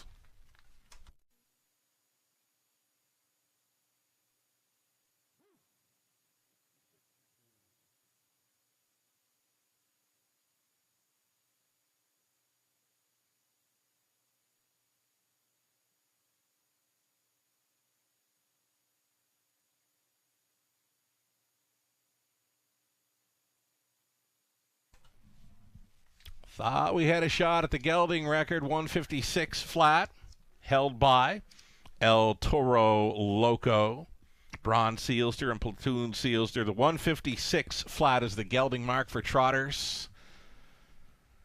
Johnny Buckshot over to three quarters, 126-2. He stops the timer and 156-3. Still a big trip, a new lifetime best for Johnny Buckshot on top here. The winning high five combo is 3, 7, 4, 6, and 2. And how about the trip by El Toro Loco after missing a month? He's parked first up. Finds pylons at three quarters and still holds down second, just a few lengths off of the winner, Johnny Buckshot. We'll look forward to seeing El Toro Loco in the weeks ahead here on this race meet in London. Returning to Victory Lane, Johnny Buckshot, 5-year-old son of a Sogno Dream from the Kent Workington mare, 3rd Avenue. He's owned and bred by Brad Wilson, conditioned to win by Katie McNeil. Todderborth, driving for the double tonight, has just hung a new lifetime best of 156-3 on Johnny Buckshot here in the 5th. Again, 156-3, new mark, big trip, Johnny Buckshot. As good as advertised here at 3-5. Congratulations.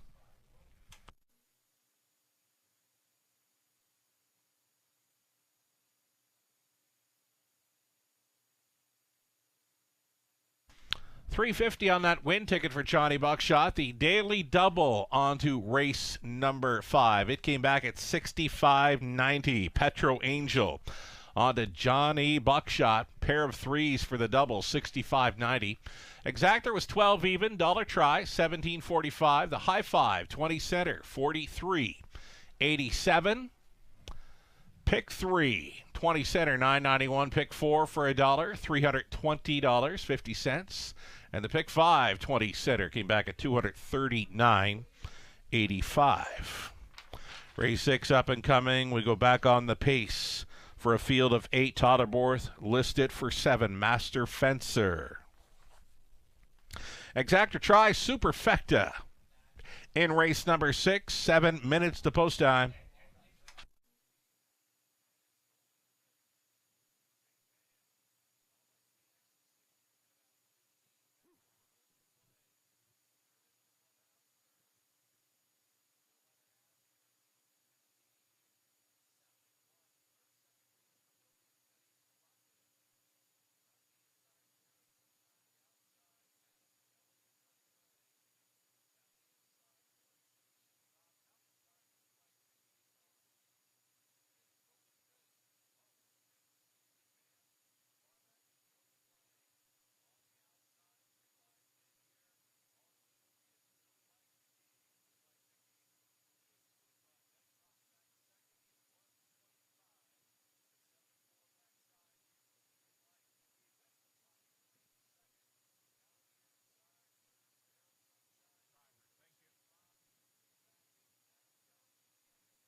So we're 6 minutes away from the Pacers in race 6. Getting word there will be a driver change to come in race 7. There will be a late driver change to come in race 7. It will be for the 7 Duke Deo. When I get it, I will be passing it along. Again, it's going to be a driver change in race 7 for the 7 Duke Deo. Driver TBA.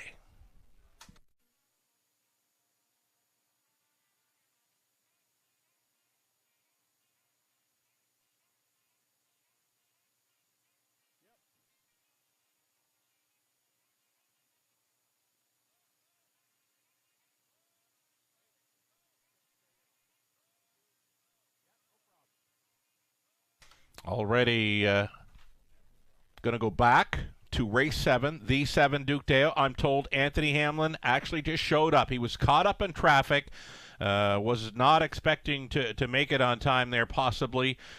So we did have a driver TBA going in play for the 7 Duke Deo. I'm told Anthony Hamlin just got here. He will be driving the 7 Duke Deo in race 7 again. Anthony Hamlin will be driving 7 Duke Deo in race 7. He's made it on time. 5 minutes away from the upcoming 6th race.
So we'll see the horses for race number 6 of 11 on Post Parade here shortly.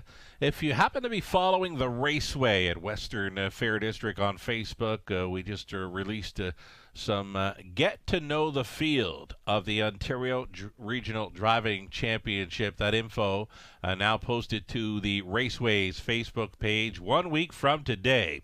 Those 9 drivers are going to compete for a spot to move on to the National Driving Championship taking place in July. So a week from tonight, Tuesday, April 23rd, post time 5:50, doors open to Top of the Fair for the Trifecta Tuesday promo at 5 p.m. So again, if you happen to be following our Raceways Facebook page, we've just added a Get to Know the Field of the Ontario Regional Driving Championship post. Check it out. You can find out more about competing drivers of Bob McClure, Garrett Rooney, James McDonald, Brett McDonald, plus a whole lot more. Lots of great info there.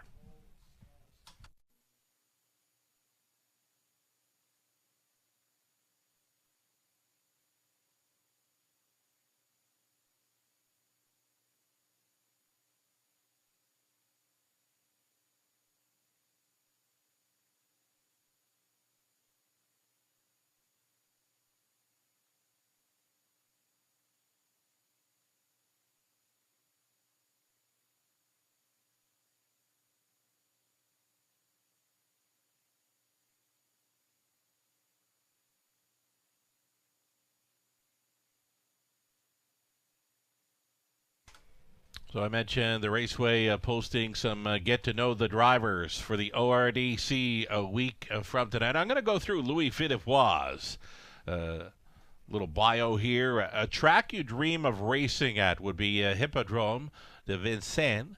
Overseas, of course, a race you dream of driving in is the Prix de Maric. Of course, I believe that one's overseas as well. Brand of driving suit for Louis is Brizzy. Favorite horse you have driven, and he mentions it's a tie between Tattoo Artist and Jimmy Freight. We're talking about Louis-Philippe Roy. Number of times competing in a driving championship, including this year, it's 4.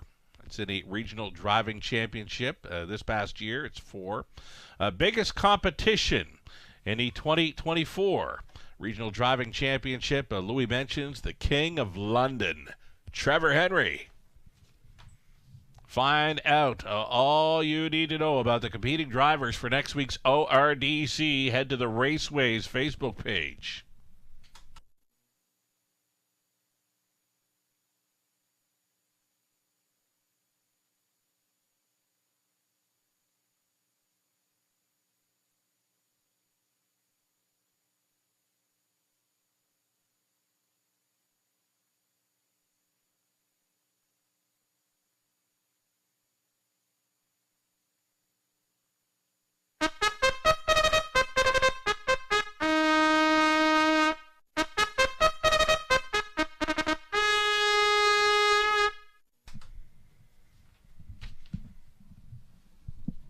Back on the pace for race number 6, Exactor Tri Super. No multi-leg wagers beginning here in race 6 with the 11 dashes. Our late pick 5 starting up in race 7.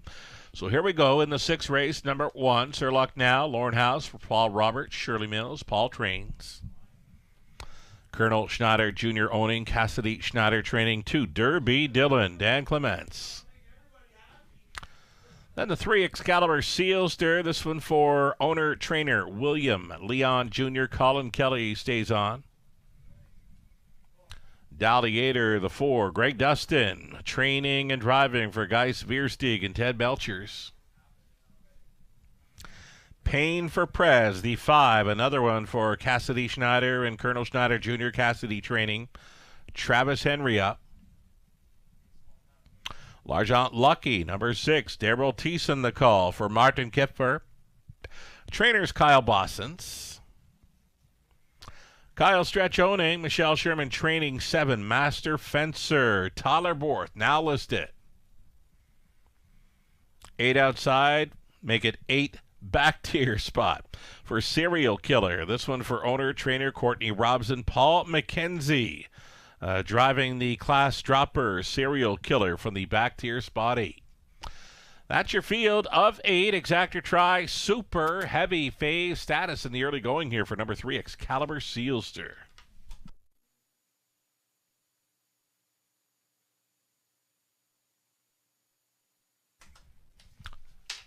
Got to go to the top selection of Robert Reed Jr. on your monitor. That is to Derby Dillon. Derby Dillon, he was in the hunt last time out, but you know what? Smart decision. Dan Clements looking after the old horse. He had a broken hobble in the late going, so Dan Clements took control, steered him wide, and that was the reason for the broken equipment and finishing up distance last time out. Derby Dillon, broken hobble, pull him up.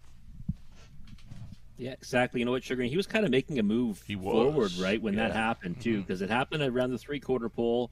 He was kind of, getting into contention, and then just abruptly kind of was taken out of it. And then when I read the judge's report, it said that he had a broken hobble, so it kind of all made sense. And that's in a winner's over claiming condition. Right. This is now a winner's under. Right now, winners at 22.50, last 5. Looking good, scoring down right now. He's a versatile type, too. He's not a one-trick pony. He doesn't race from off the pace, always inside draw. I think he'll be forwardly placed tonight, and if he's in the hunt, I think he'll be just fine. Looks like he's just pulling up. And horses will do that sometime. He reminds me of a horse. I trained one morning down at Summerside PEI. There was an old horse named Good Cheer, and he won dozens of races, and I got reminded before I took him out, watch him when you're pulling up. He's going to run on you. No doubt about it. He's 14 years old, right? Yeah. Derby Dillon kind of does what he wants out there. He's seen it all. With 37 victories and 231,000 made, and top 5-1, I think is a great price on a horse dropping in class. He was in good form until that latest, where a mishap occurred, and I think that that score down tells us he'll likely be put near the front tonight, anyways. Yeah, folks can absolutely just draw a line through that last start. It's an automatic toss, that latest start, the 6th with broken equipment and distance, but very good form coming into this one. Derby Dillon 6-1. The price is right. The heaviest action on number 3, Excalibur Sealster. I know you had this one pegged as a top player or close to it last time out. Yeah, I did, and he almost got there. It went a long way on the engine, and then obviously got picked up by your pick, Twinbee Fearless, who really ran a big one for the victory on that occasion. But Excalibur Sealster was pretty good from the 7-hole, all things considered. Right, went to the front, chopped out pretty legit fractions too. I mean, he wasn't out there, going slow by any means. He had the hammer down the entire mile, and I thought raced well in defeat. I didn't think he'd be 3-5 tonight, but I think that others are seeing what we're seeing is that the track is kind of playing towards those that get put on or near the front end, and I think that's going to be his mission again from post 3. Should have an easier time doing it too, moving into that better starting spot. Already another one to consider, Largent Lucky. I don't see this one getting forwardly placed, but you know what? He needed that last start after missing some time. He's worth a look, especially double digits. 10-1, Thiessen with Largent Lucky. He is, and he obviously facing some, pretty good foes in the pop-up series at Mohawk Park, but he's missed another month again, right? So that's why I think you're right. You can't expect to see him, be going guns blazing off the car. He might be hurt from at some point in the mile. 10-1's not a bad price. Took a lot of early money. He opened as the favorite. So if you're a believer in that, then he might be a place to go shopping at a price. More double digits in here. You got a class dropper from the trailing spot, Serial Killer. Mackenzie on board for Robson. Yeah, I hate the starting spot like the horse. Maybe he can work out a trip from there. Looks pretty sharp going to the gate. And like you said, 15-1. I mean, you could bet, worse horses at that price. Speaking of sharp going to the gate, number 5, Pain for Prez. I like his on-track presence right now. He's 6-1. Final thoughts? You know what? This is a pretty big class transition for him, right? So dropping down, if he goes forward off the switch, look out. Here we go. Field of 8 on the pace here. $8,000 claiming tags. Surlock Now, Derby Dillon, Excalibur Sealster, Daliator, Pain for Prez looking very sharp behind the gate. Largent Lucky, Master Fencer, Treading Spot, Serial Killer, and here they come. They're off. 4 of them across the track. Excalibur Sealster leaving sharply. Derby Dillon to be up close. Pain for Prez, the gray. Into the mix as well along the inside. Sir Luck Now through that opening turn they travel. Excalibur Sealster at 6-5. coming out on top. So Derby Dillon for the trip in second. The gray, Payne for Prez, up close to be third. Fourth best for Sir Lucknow. Settled into fifth was Dalliator. Then third to last, Master Fencer. That came ahead of Largent Lucky, the trailer. Serial Killer gapped off. Gotta be 18 lengths front to back, 28-2. Opened it up. For this front man, Excalibur Sealster, the lead now 2 full lengths to Derby Dillon, who's all alone in second. Payne for Prez, just trying to stay close from third. Sir Lucknow continuing fourth. Ahead of Dalliator, Master Fencer stayed in. Directed to the outside, 7 Largent Lucky, and a gap of 6 or 7 to Serial Killer, 57-4 halftime. That's quick for this group. Excalibur Sealster still showing the way. Derby Dillon continues to follow along. Payne for Prez might have gotten closer there at a third. Dalliator has jumped it off and has went down into the safety lane for Dustin. It's the backside. It's the final time for Excalibur Sealster. Derby Dillon trying to reel him in here.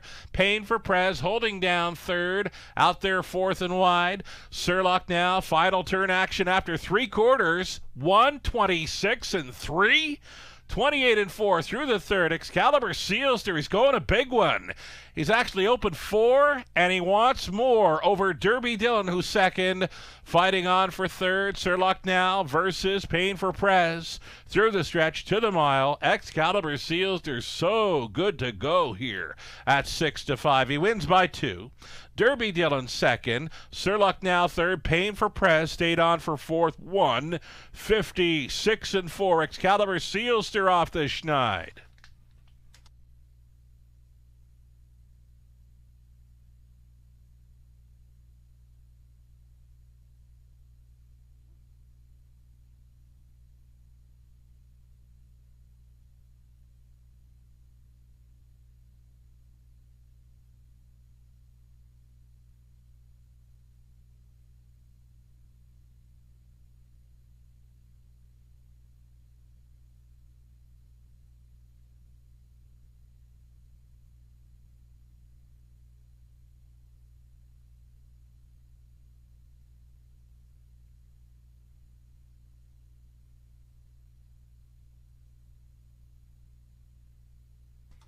Top 4 unofficial, a 3, 2, 1, and 5.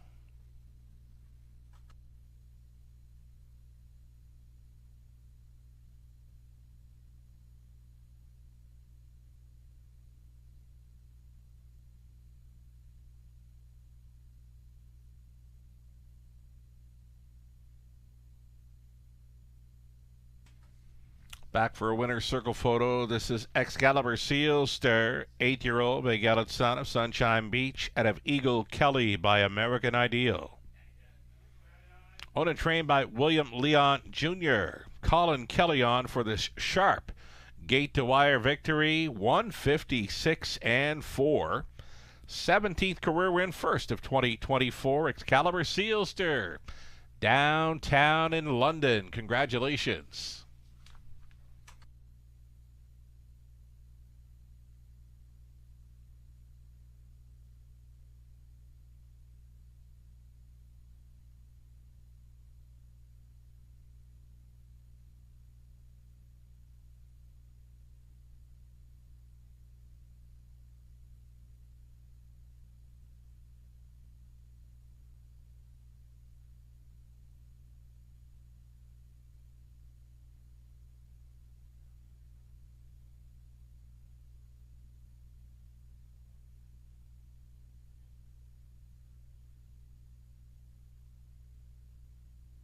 Race 6 going official here. Prices $470 for Excalibur Sealster. Exacta, we're $15.60.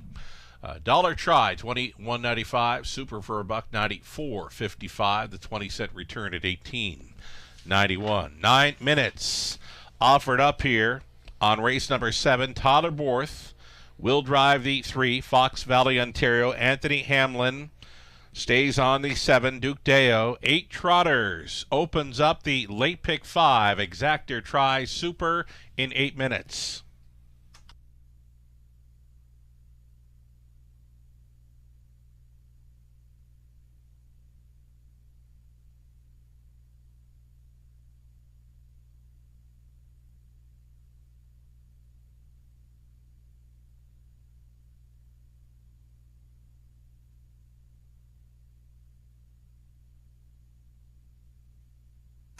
liking these bits of info I'm finding on the Raceways, a Facebook page. I've got Brett McDonald's info in the Get to Know Your Drivers for the Ontario Regional Driving Championship.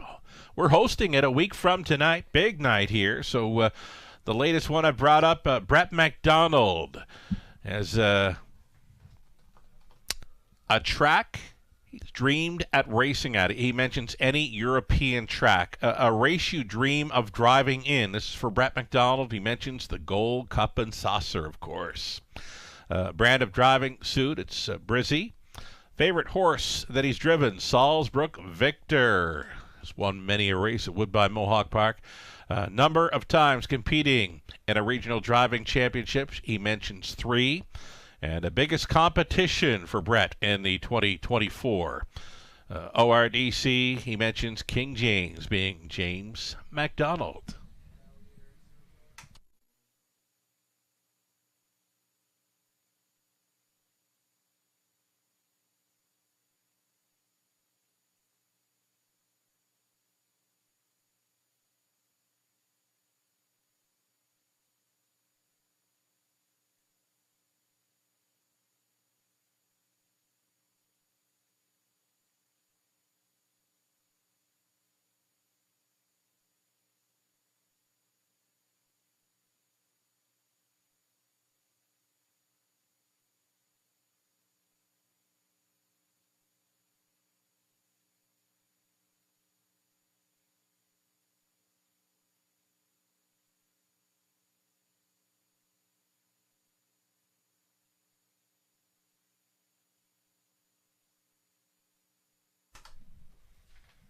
Race number 6, the official order of finish. Surlock Now, 3rd. Derby Dillon, 2nd. Excalibur Sealster won it. Dally Yater, we did not finish, pulled up. Pain for Prez was 4th. Largent Lucky, 6th. Master Fencer, 5th. Serial Killer, 7th. From the top, a 3-2-1. DNF, 4, 6, 5, and 7. So as mentioned, we got a late pick 5 beginning in race 7. Totherborth now listed for 3.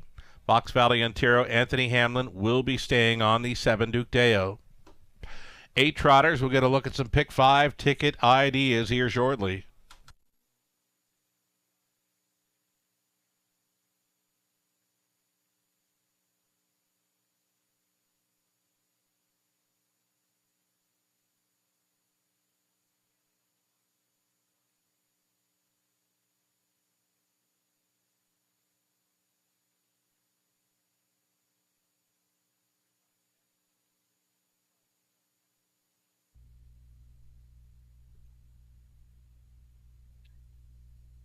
The front end continues to be the place to be here tonight at the Raceway at Western Fair District. And Excalibur Sealster Sugar, much the best winner. But Derby Dillon, nice effort to be second. And how about $15 for that exacta? We set that to be the lineup. Right. And that was the way it shook out. So $15. I was surprised that it paid so well, but hey, we'll take it. Good call on your front 2. Robert Reed Jr. and the veteran Derby Dillon came right back to himself there. He clocking up a mile in 57 and change at the age of 14.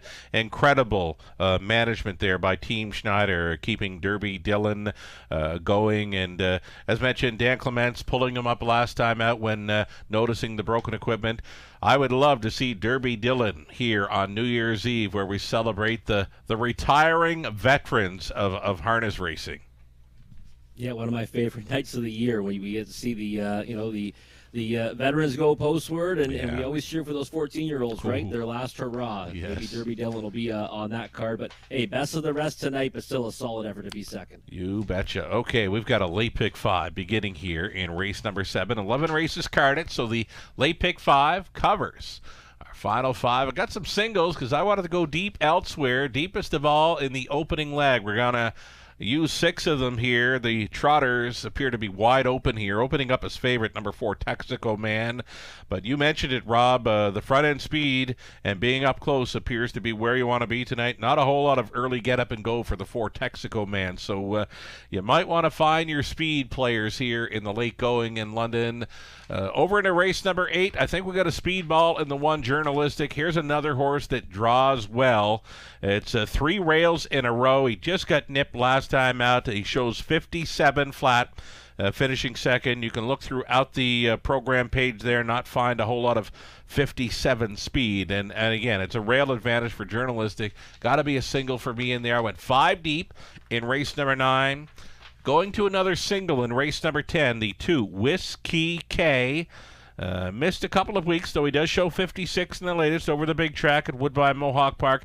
Anything close to his A game in there, and he should run away and hide from them. Number 2, Whiskey K is a single for me. Race number 10. I'm going to go 5 deep on the end of things to complete. So hope for some price players when going deep. Not going to get big prices on either journalistic or Whiskey K, but they're tough to beat if they show up with anything close with their A games tonight. Robert, your best go on this late pick 5. Well, we're in agreement because we got the same 2 singles. I've shortened up a little bit. How about that now? We're very much. Yeah, same couple of singles. We didn't talk about it either, right? We don't. Not at all. You know, we talk now and then, but you know what? When we're making picks and getting ready for the cars, we don't really share too much info. No, we don't. But we're in the same neighborhood on this one, Sugar. 2, 3, 4, and 7 for me. I think this is kind of a wide open event. You're right. All that more interesting by the possibility of a front end bias, because I thought some of the horses in here that had a big chance were going to be coming from just off the pace or maybe from out of it. So 2, 3, 4, and 7 for me here in the opening leg. Just the one journalistic, you said it. I mean, this horse draws perfectly every time, right? This is going to be his 4th pole position in 6 starts. And he's got early speed, just got caught last time by one that just raced better on that occasion. So I think he rebounds with a victory tonight from the rail. 2 and 7 for me in race 9, High Rolling, and Playa du Hurrah. Playa du Hurrah was so good last time, but now you've got that outermost post in the contest to work from, so that might slow her up a little bit, but I think she'll still be tough to beat with any kind of trip. Race number 10, Whiskey K. You got the inside draw, a real soft group. Like you said, anything close to this one's A game, and he should run away with it. I think he's going to be a real short price, but one to probably keep an eye on Post Parade off of Vet Scratch Lane. But again, the class of that bunch, no question about it. And then in race 11, the 3, 4, and 7, I really wanted to go to the 7, the Great Reset. Right. The problem is, missed some time between starts, and that's 7 hole. I mean, is he the class of the field? Absolutely. And, you know, with an inside draw or in a regular rotation, would he be my single in there? Most likely. But we're going 3 deep, 3, 4, and 7. It is a tough post for the Great Reset, and has missed a couple of weeks coming in. I went back and tracked his replay from last time out. He was making a pretty good move through that final quarter, and then the room just got kind of shut off in the stretch, and the horse was shaking his head. He didn't like it one bit.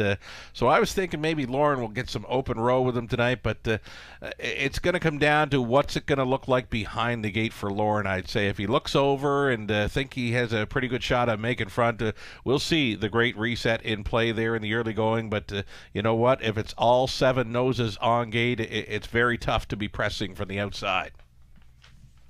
It definitely is. And you said it right. It's probably going to be a judgment call off the gate, and there is a lot of speed to his inside. So, you know, he's showing he can be versatile. I used to think he was a one-trick pony on the engine. He's come from just off the pace recently. So, it'll be an interesting race. I think the last dash of the night is going to be a good one. Last dash of the night will be a good one, says Robert Reed Jr. I agree. Is setting up for a great finale, the high 5 non-jackpot play. All right. Getting set to Post Parade are the Trotters for race number 7. Again, Tyler Worth now listed for 3, Fox Valley, Ontario.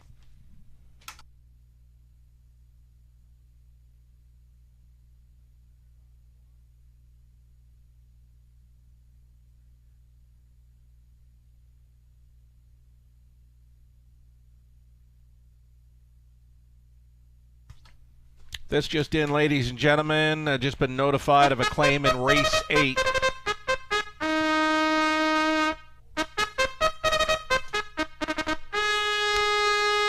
There we go. We'll let the bugle take over for a bit again. A single claim just mentioned here to me in race number 8. A single claim for the 1, journalistic. So here's the Post Parade for Trotters. In race number 7, you're looking at the 1, top of the bar, owned, trained, and driven by George Ketros. There is some gate speed to work with here.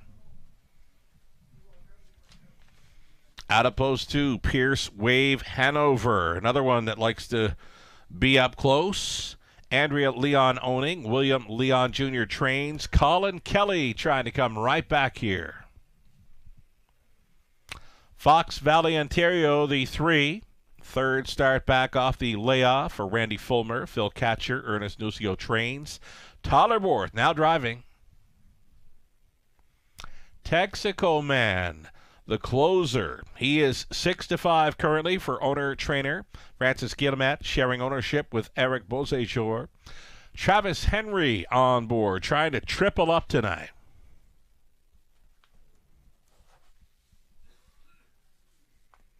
Gua Dream is 5. It's Todd Ratchford on board for Connor Wade, the trainer Riley Simpson. Then the 6, Muscles of Plenty, Lauren House for Patricia Gibb, trainers Joe Shaw. Michael Hamlin owning and training 7, Duke Deo. Anthony Hamlin is going back on board to drive.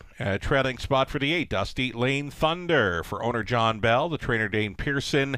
Natasha Day on for the drive. Field of 8 on the trot. Exactor, Try, Super. It's the late pick 5 starting up.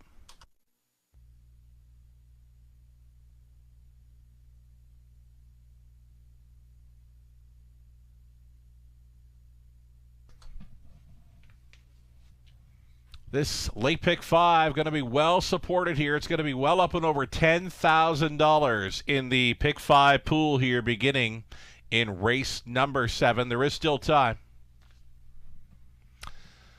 Here we go, looking at a top selection for Robert Reed Jr., William Leon Jr., and Colin Kelly will try to come back here in the 7th following the victory, big victory by Excalibur Sealster, race 6.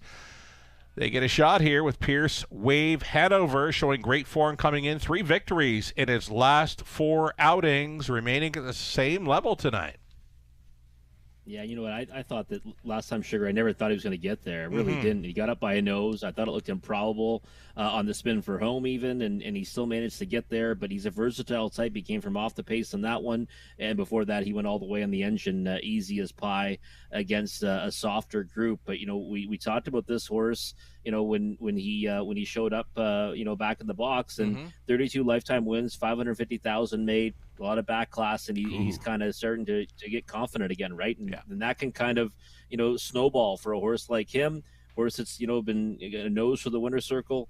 You know, he's going to just keep on, you know, bringing with confidence and might just be able to pile up victories. But 6-5 tonight. Certainly, we missed the wedding last time at 11-1. You don't want to go to the funeral, but I do think that he's in with a big chance, especially inside draw, speed to work with. His latest victory is actually the best I've seen him here in London. Came from off the pace, and like you said, it wasn't looking good with an 8 left to go. He made up a ton of ground, did it well to get there at 11-1. Again, that's the best I've seen him this meet. Number 2, Pierce Wave Hanover, 3-2.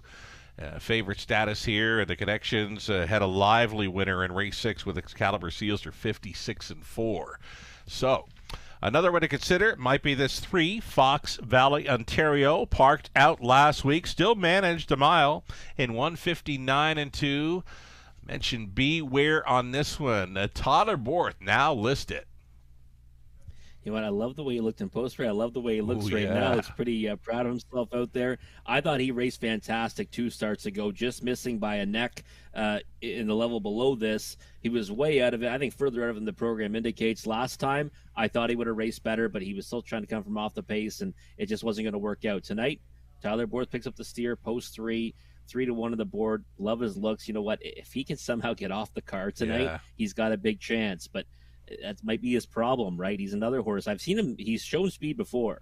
So if he can, you know, figure that out tonight, he could, you know, be a major factor in here. But I think he gives him a bit of a pace edge to his neighbor, the 2, Pierce Wave Hanover. Right on. So many good-looking trotters here in London. He's just another one of them. Fox Valley, Ontario at a post 3. Number 4, Texaco Man. If there is a bias tonight favoring being on or near the lead, Robert, it's not going to work out in Texaco Man's favor. But you know what? It's still worth a look here at 3-1. He's a known closer. Yeah, all kinds of back class, right? He can certainly come at them late. If there's any kind of early pace to chase, he'll be there at the end of it. But again, we've liked the way early speeds look tonight, and that's not the name of his game. So 3-1 is probably a more appropriate price. Anything shorter than that, I definitely couldn't take it. But he's still on my multi-leg wagers just in case. Double digits, outside chance, Duke Deo. I wish he had a better post. I thought he raced so good last time to be second. He kind of got shuffled back, and this is kind of a softer group pound for pound. But he's got that dreaded 7-hole. But if he could ever just get a decent spot off the gate, he can make his presence felt in here. 11-1. You can convince me he's worth a win ticket. Race 7, London. Gates moving. Opening leg of a late pick 5 right here. Still time. You'd have to hurry though. Top of the bar on the rail. Pierce Wave Hanover, Fox Valley, Ontario, Texaco Man in the center. Then it's Guadream, Muscles of Plenty, Duke Deo, treading out Dusty Lane Thunder into the stretch. Picking up speed, here they come. Off and trotting, Pierce Wave Hanover looking for the lead. Ketros coming on through with top of the bar. He's going to stack them up 4 high into that opening turn. Top of the bar. Coming out on top, deposits Pierce Wave Hanover in for the 2-hole ride. Muscles of Plenty at 50-1 involved here in the early going. Looking to get seated in third and doing so. 4th best away for Fox Valley, Ontario. The big chest at Guadream went on hold in 5th, outside parked in 6th, Duke Deo. Back markers, Dusty Lane Thunder. Texaco Man would have to come from last. 29-1, opened it up. It's top of the bar, just cruising along here for Ketros. Second best, Pierce Wave Hanover, working out a great trip here at even money. Moving into third, here comes the first up attacker, Fox Valley, Ontario, now in play for Borth. 4th and in, travels Muscles of Plenty, a toe up now for the parked up, Duke Deo. He's a showing 5th along the inside. Guadream, then Texaco Man underway. Dusty Lane Thunder trailing. It's 5 in and 3 out, following a halftime of 59-4. Top of the bar, still setting the tempo here for Ketros. Up and after him comes Fox Valley, Ontario. 3rd and in for Pierce Wave. Hanover up there in 4th. Duke Deo out of the backfield. Texaco Man has come from last, and he's setting sail 3 deep on the outside of 3/4. Here it is, 129 flat. 29-1 through the third. Top of the bar, yet to face a challenger. Fox Valley, Ontario, grinding away here in second. Pierce Wave Hanover, 3rd and locked in there. 4th and wide, Texaco Man. And off the back end, Dusty Lane Thunder trying to get involved. Top of the bar, and he's almost there. Fox Valley, Ontario with a last push. Top of the bar. Coast to coast like butter on a warm biscuit. Fox Valley, Ontario finishes second. Third goes to Pierce Wave Hanover, 159 flat.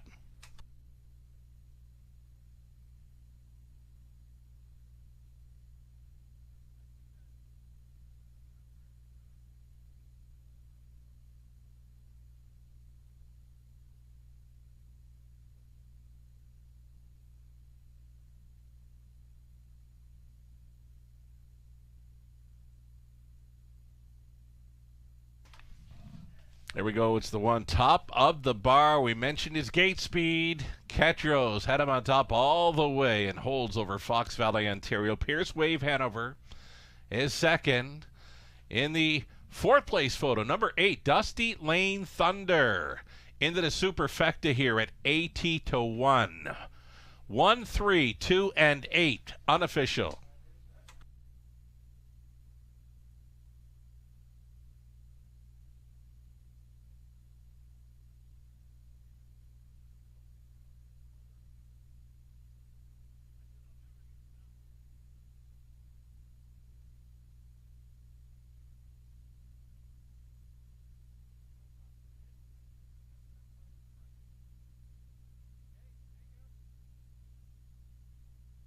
Already on his way back to victory lane, enjoying every moment of this victory. Top of the bar.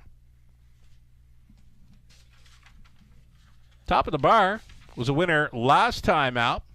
Gate to wire with a good track, 2, 2, and 3, and he's rolling gate to wire. Again tonight, his trip was 159 flat, just shy of his lifetime best. He's a 9-time winner now in his career, third victory of 2024. A season's mark tonight, going all the way, 159 flat, top of the bar. The daughter of Muscle Mass at a balance bar by Conway Hall. Owned, trained, and driven to win by George Kitros. Congratulations.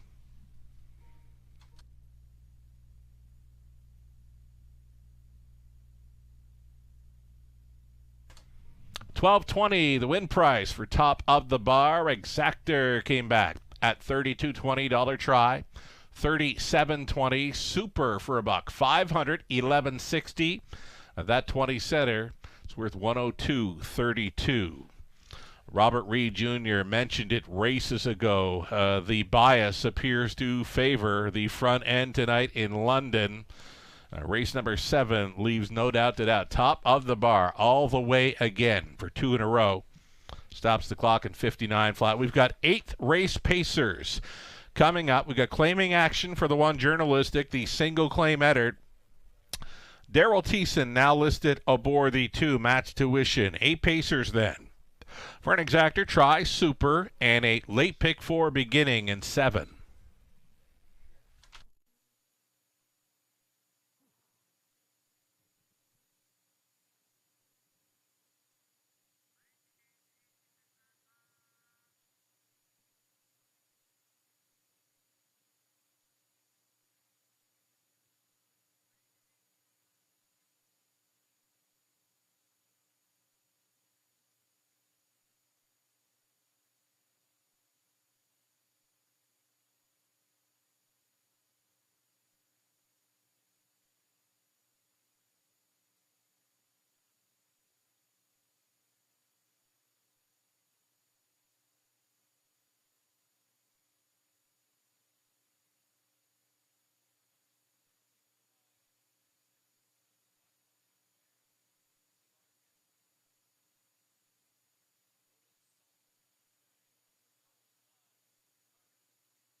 Okay, so you got a price player starting things up on the late pick 5. Top of the bar won it.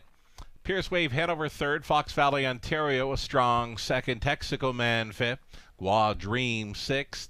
Muscles of Plenty 8th. Duke Deo 7th. Dusty Lane Thunder finishing 4th at 80 to 1. Top down, a 1-3-2. 5-6, 8-7-4. 8th up and coming, back on the pace. To start up, a late pick 4. It's going to be pace, pace, pace, and a trotting finale. 3 paces and a trotting finale on the end of this late pick 4 in London. We'll get some ticket ideas on the monitors here shortly.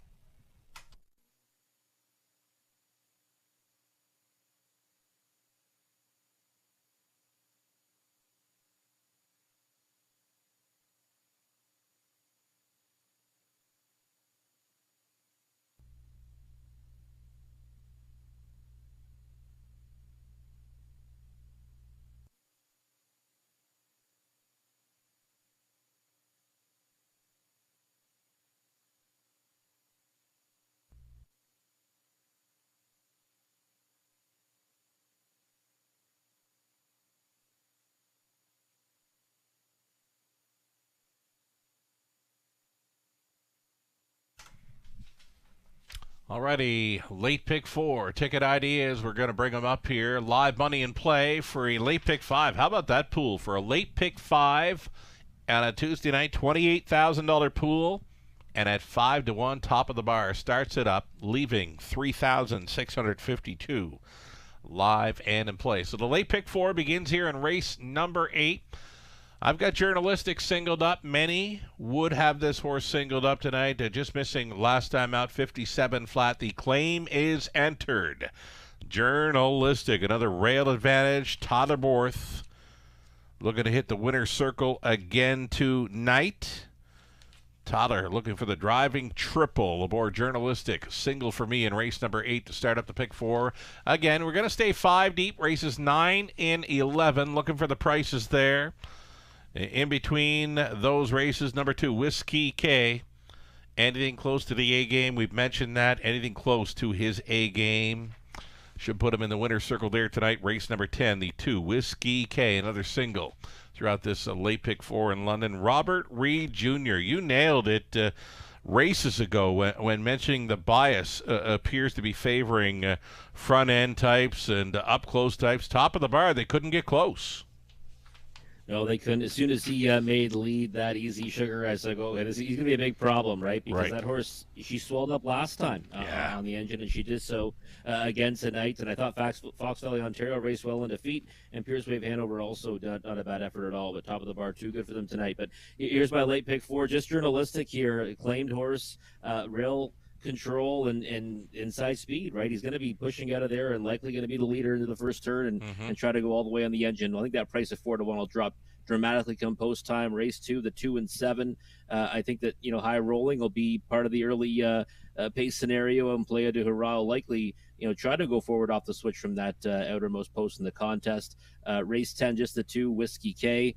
Again, if like you said, if his best game shows up, he should be able to run away with that one against a pretty soft group and a condition claimer for $8,000. Race 11, the 3, 4, and 7. I think they're all going to be a part of the early speed in there. But Karad with post 2 is one you've got to be mindful of now, because he's got the inside draw on all those horses, and he also can ramble off the gate pretty well. The Great Reset, again, my top choice in there, but going 3 deep with the 3, 4, and 7. Wonderful setup on our late pick 4 in London. Robert, 1 week away from the Ontario Regional Driving Championship. I did mention the Raceways Facebook page. They put up a get to know your drivers for the ORDC. I've got the Tyler Borth opened up on the laptop here. His biggest competition in this Regional Driving Championship. Want to take a guess? He lists one driver, his biggest competition. Really? I mean, I would have thought James McDonald, but it must not be if you're setting it up like it's a surprise. Yeah, well, you know what? TH to the front. What does that mean to you? Trevor Henry. And you know what, though? I mean, we've seen Trevor do incredible things at the Raceway. Oh. And I watched him. I grew up watching him dominate half-mile surfaces. So, I do, that makes a lot of sense. I mean, it's tough to beat J-Mac in anything. And they certainly had a great battle, in the Holiday Drivers Challenge against each other. But Trevor Henry, I mean, it seems like he's the guy everyone's fearing out there. It seems to be. Remember the night he came in Camlock Classic night, and it was the Trevor Henry pick 5. He won the first 5 races on the card. Can't bother him for interviews. I think I interviewed him 3 times over there. And yeah, it was remarkable. I've got a great picture of me and him when holding up 5 fingers for 5 in a row. One more prior to the post parade here. A race that Tyler Borth dreams of driving in. He's a trot man. Hambletonian, it's got to be. Nailed it. Good call. Post parade for race number 8 coming up. 1 claim entered on Journalistic.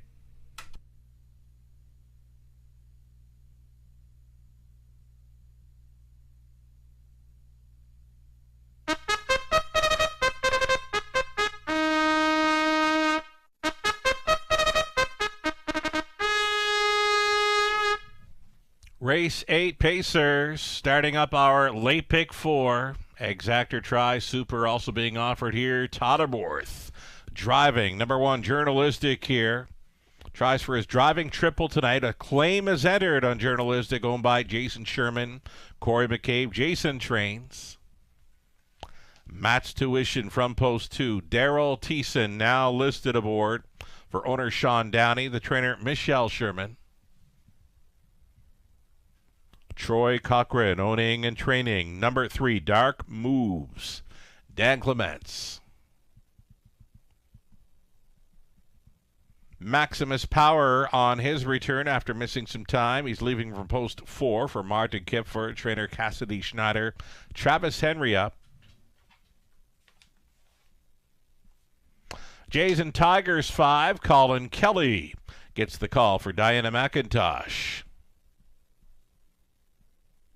Jason Ryan aboard the 6 Township Willie for owner-trainer John Kennedy.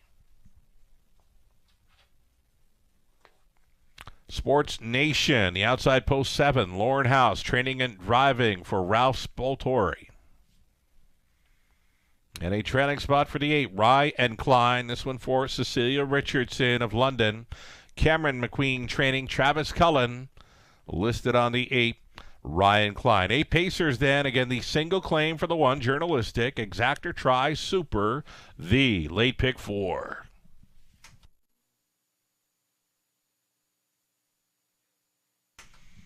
Alrighty, we've mentioned it a few times tonight. Some horses can draw well, some horses not so much. Journalistic is one of those horses absolutely good to go when it comes to draw day. He draws another rail, Boar stays on. He's tough to go against in here, Robert.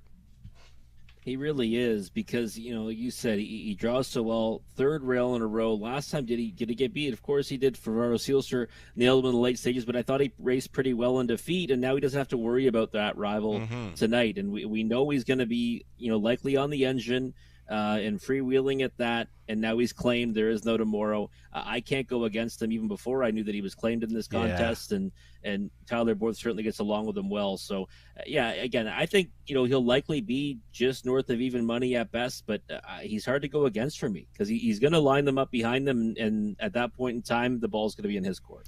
One of the best trips I ever seen him go here in London was a win, and it was cold winter conditions. He was on a lead. Travis Henry had a handful of journalistic all the way. He's had some pretty big races over the race meet, so well done to trainer Jason Sherman. He's a co-owner as well. Journalistic had a great race meet here, already a 5-time winner thus far in 2024. And again, a claim is entered. Journalistic, rail advantage, a single for many likely in this opening leg of the pick 4, Robert.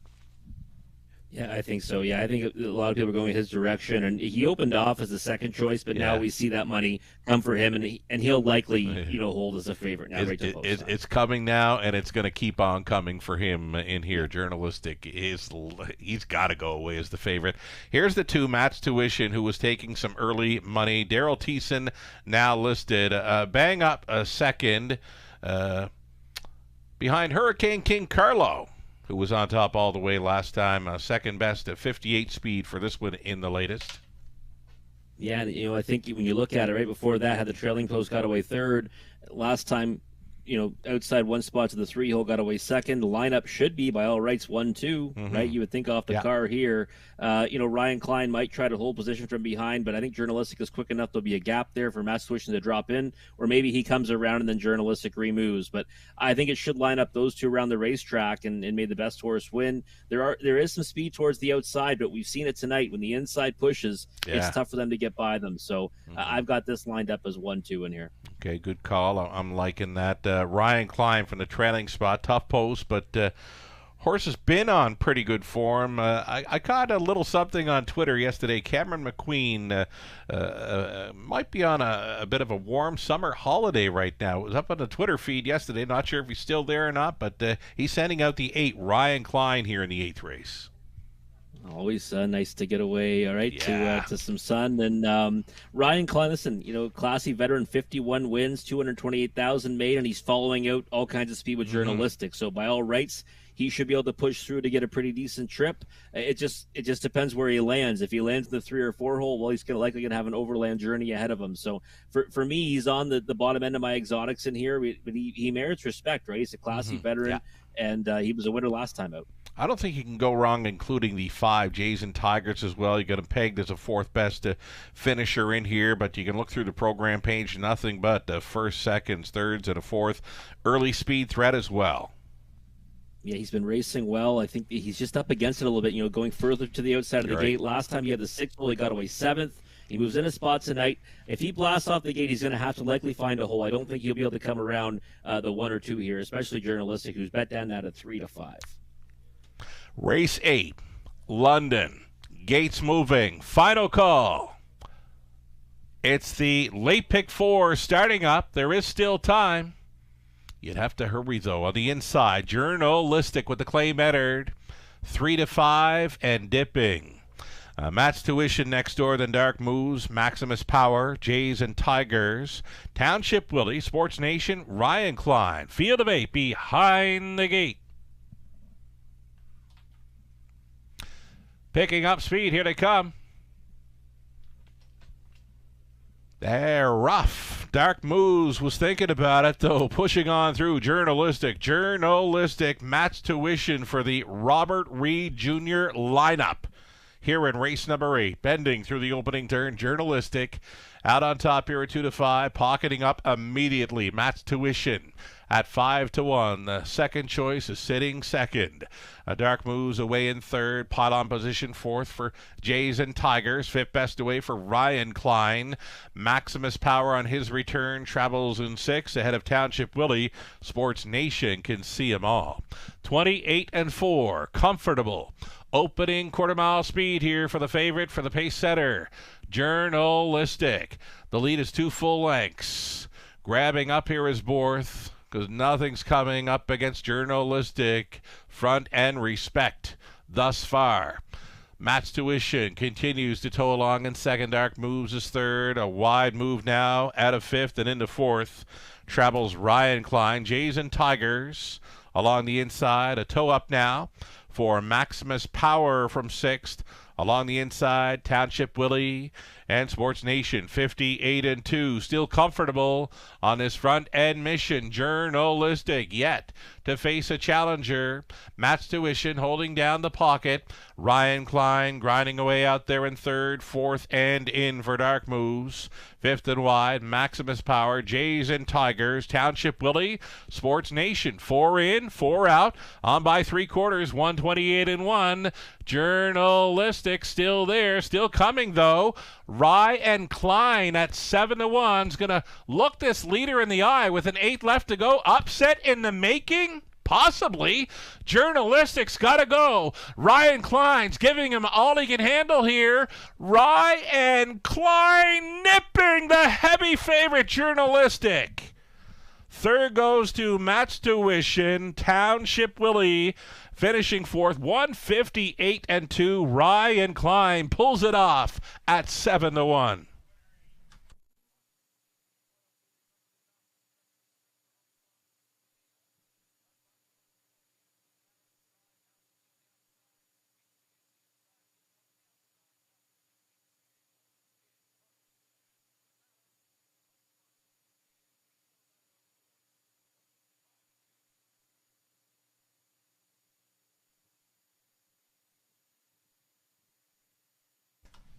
Number 8, Ryan Klein here. 4th choice in wagering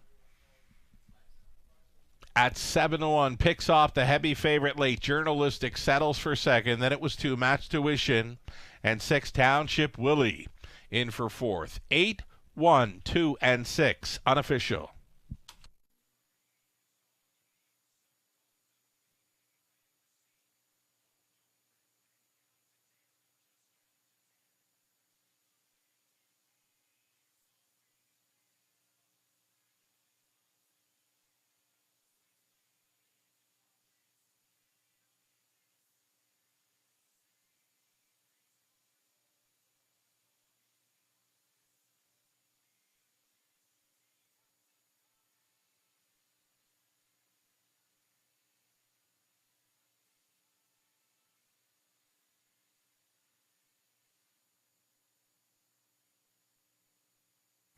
Back to Victory Lane. Here is Ryan Klein, 10-year-old son of Vintage Master from the Camlock Mare Undone Hanover. For Cecilia Richardson of London, Cam McQueen, a winning trainer.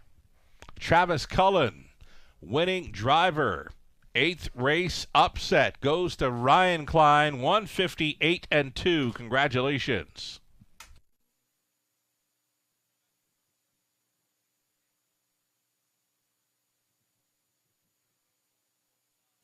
Win price for Ryan Klein, $17.60. That exactor returning $41.70. Dollar try, $53.30. The super for a buck, $573.35. 20-cent return at $114.67.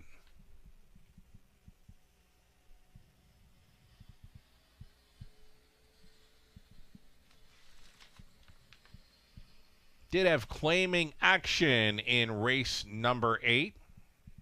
We'll get that info to you here shortly. Again, there was a single claim on the one journalistic. Will be racing for trainer Jason Libby. Next time out, journalistic claim for $8,000 will now be racing for trainer Jason Libby. 12 minutes to post time for the upcoming 9th race pacing event. Put Colin Kelly aboard the 8-something Royal in race number 9. 12 minutes out.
Race number 8, the Rundown Journalistic 2nd, Matt's Tuition 3rd, Dark Moves 5th, Maximus Power 6th, Jays and Tigers 7th, Township Willie 4, Sports Nation 8, Ryan Klein. Well, it was a grinding victory.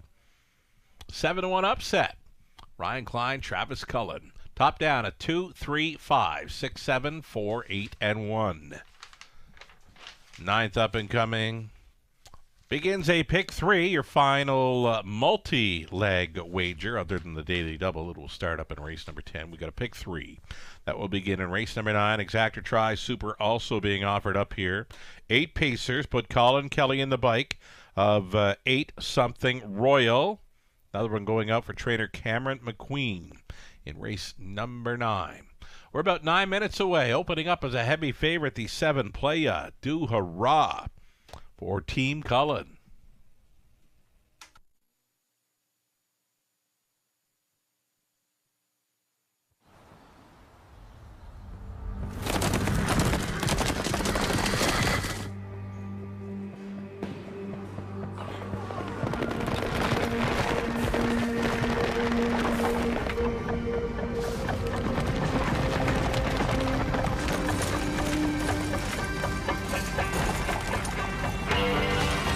the routine.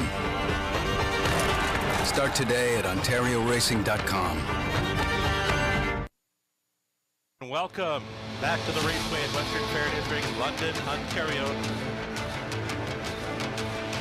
Yoda Queen at 80-1.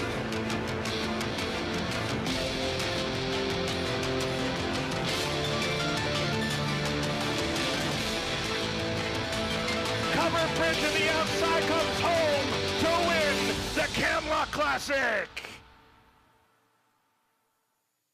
Thoroughbred Association is working with you to ensure a vibrant horse racing community. Shared stories call for a united voice. That's COSA, representing the interests of horse people racing at Ontario racetracks.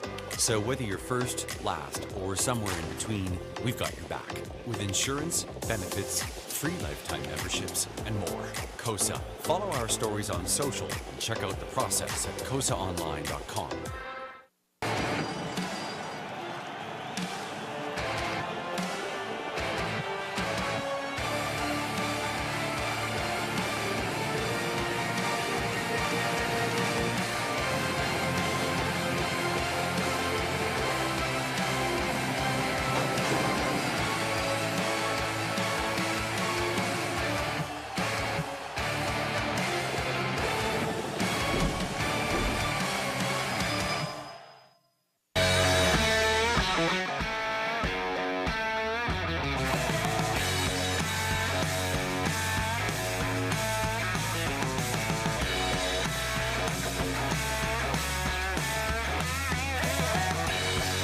Line drive, Hanover wins the Charles Jurabinsky Memorial Cup.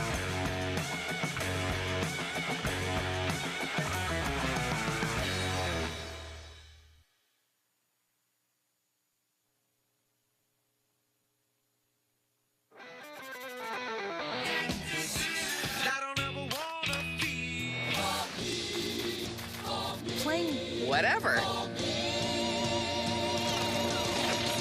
Jack 102.3.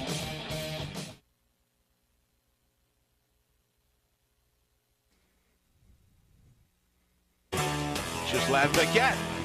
For you, the racing enthusiast, as Ghislain speaks with champion, breeders, trainers, owners, drivers, and more, live. Passion Courses on Facebook Live, Wednesday evenings at 7 Eastern.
Four minutes to race 9. 4 minutes to post. Race number 9 up and coming. Exactor Tri Super. It's the pick 3 play.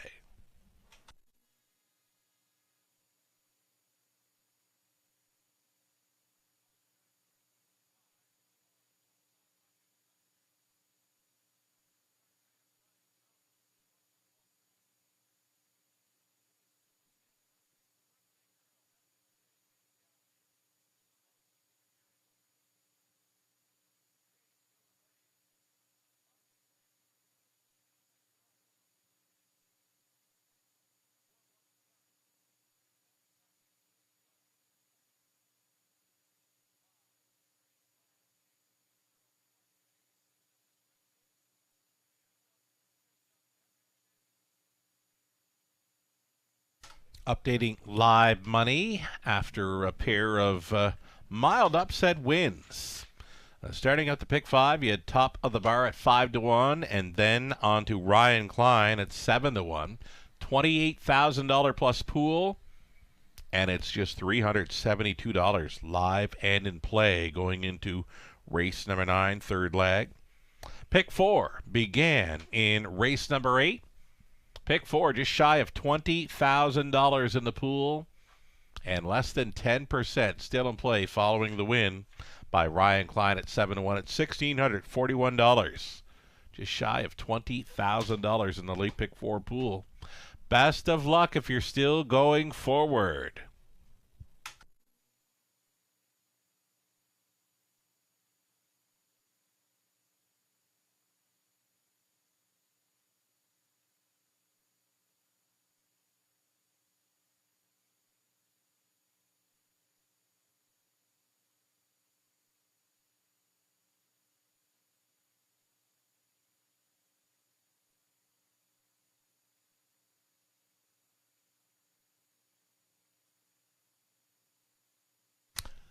We thank our cappers this evening. Howard the Lock has joined us on the Tuesdays. Ghislaine Paquette, Nathan Bay, Lou Sorella, Robert Reed Jr.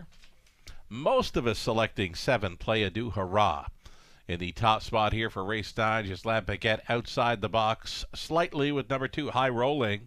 High Rolling will look to make it 2 in a row in Ontario for trainer Isaac Waxman. Travis Henry stays on for the drive, trying for his 3rd win on the night. Tyler Borth listed for the 1, Shady Memories.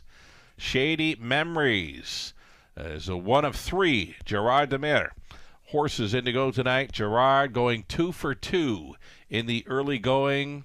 Should he win with Shady Memories, it'll be 3 for 3 in training victories tonight for Gerard Demare. Again, setting out 1, Shady Memories with Tyler Borth listed. Right now, a big-time value player, 20-1.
Group of claiming mares on the pace are up next. $8,000 tags, Exactor Try, Super Fecta. The pick 3 begins here in the 9th race. You're looking at 1, Shady Memories, going on there for Jean-Roch Marois.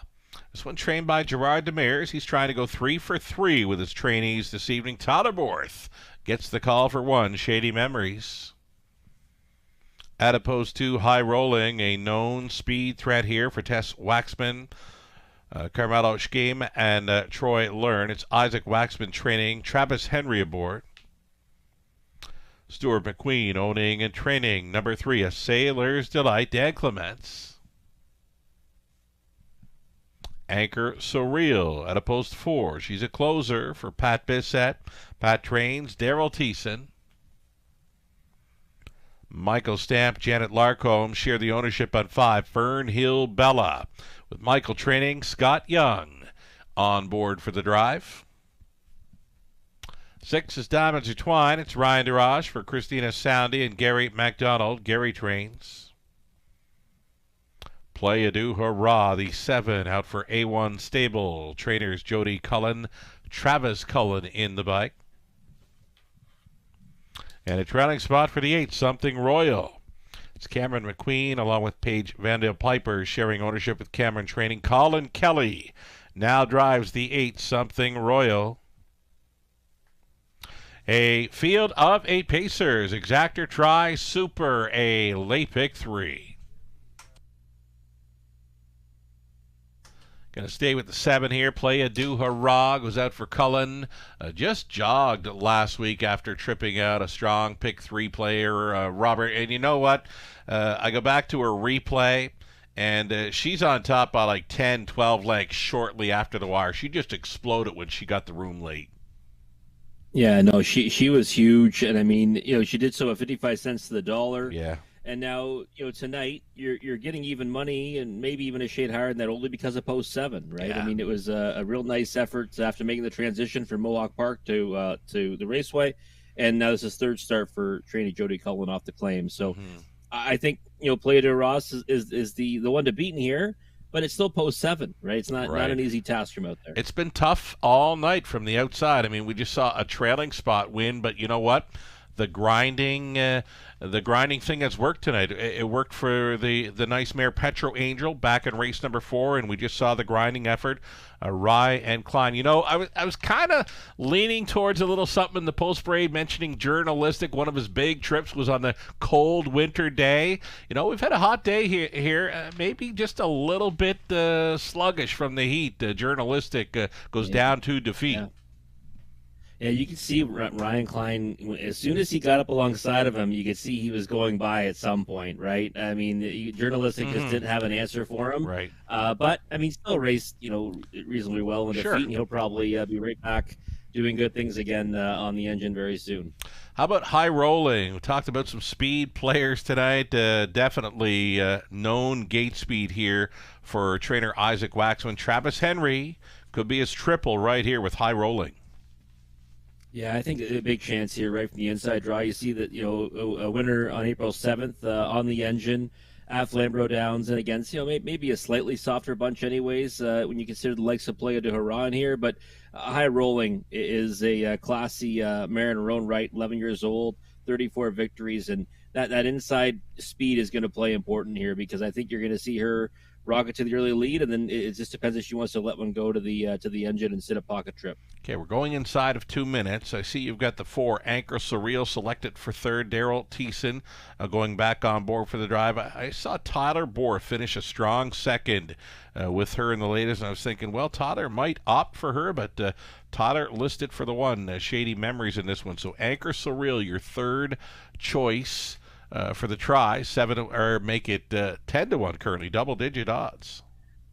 Yeah, I think her racing style works against her here, right? Because she's the type that, she might try to grind it out. We've seen, like you said, those 2 horses that have grinded it out first over. Sure. She's got that ability. I think she's best off a helmet, though. And she'll likely get away mid-pack like she usually does, and she'll be coming at them late. And I think she's been in decent form as of late and in good order for Patrick Bissett. So 11-1 is not the worst price in the world. In fact, it's probably a pretty big overlay, and I think you're only getting that number because of the way the track's been playing tonight. Sure thing. Fernhill Bella, the answer. Scott Young's gotten along with this mare. A couple of drives there through March and into April, finishing 2nd and 3rd. She's a player for the Superfecta.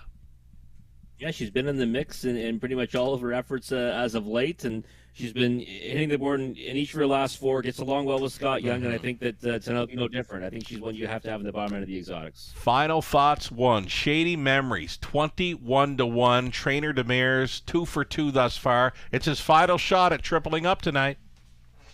Price as well. Did not expect 21-1. She might be worth a flyer with rail control and with the way the barn's been going tonight. It's go time. Race number 9, London. Gates moving. Shady Memories on the rail. High rolling. A Sailor's Delight. Anchor Surreal in the center. Then Fernhill Bella. Diamonds Are Twined. Play a Do Hurrah. Trailing out Something Royal. Another Field of Eight behind the gate. Top of the stretch. Claiming mares on the pace. Pick up speed. Here they come. Off and pacing. Diamonds Are Twined. Leaving sharply. Play a Do Hurrahs outside of that. They're 4 wide. Into the opening turn. High rolling. Came out on top for Travis Henry. Play a Do Hurrah. In play for that outside gate post 7. She's marching on the outside into second and now grabbing control, but they're going plenty here in the early going. Play a Do Hurrah. She has paid the cost to be this boss. Pocketing up in second, high rolling. 28 flat, opened it up. A Sailor's Delight to be up close in third, all alone in fourth. Diamonds Are Twined, then fifth best away. Shady Memories begins to gap off. That has Anchor So Real, making a move to the outside in sixth, ahead of Fernhill Bella. The trailer, Something Royal, spinning in towards the halftime station. Play a Do Hurrah. From that outside gate at 1-2, the leading lady with a lap to go. She clocked up the half at a nifty 57-3. Play a Do Hurrah. 8-year-old daughter of Sunshine Beach showing the way. High rolling continues to follow second.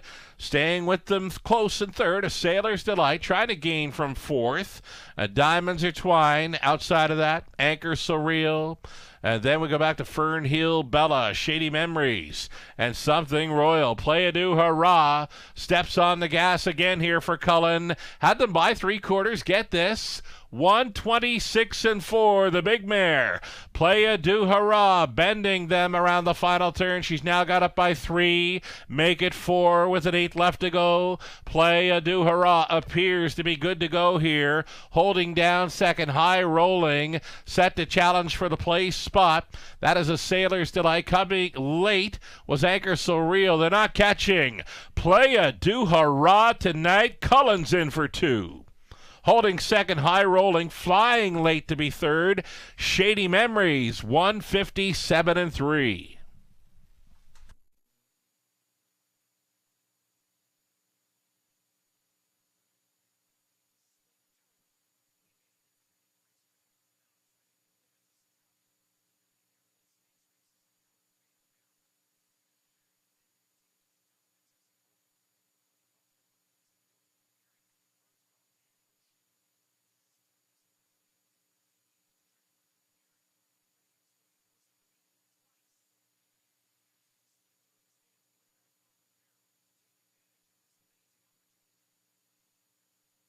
Number 7, Play a Do Hurrah. In the top spot here, 7, 2, 1, and 3. It was A Sailor's Delight. Finishing up there in third, actually, or fourth. Number 3, A Sailor's Delight, rounding out the superfecta. 7, 2, 1, and 3. Unofficial.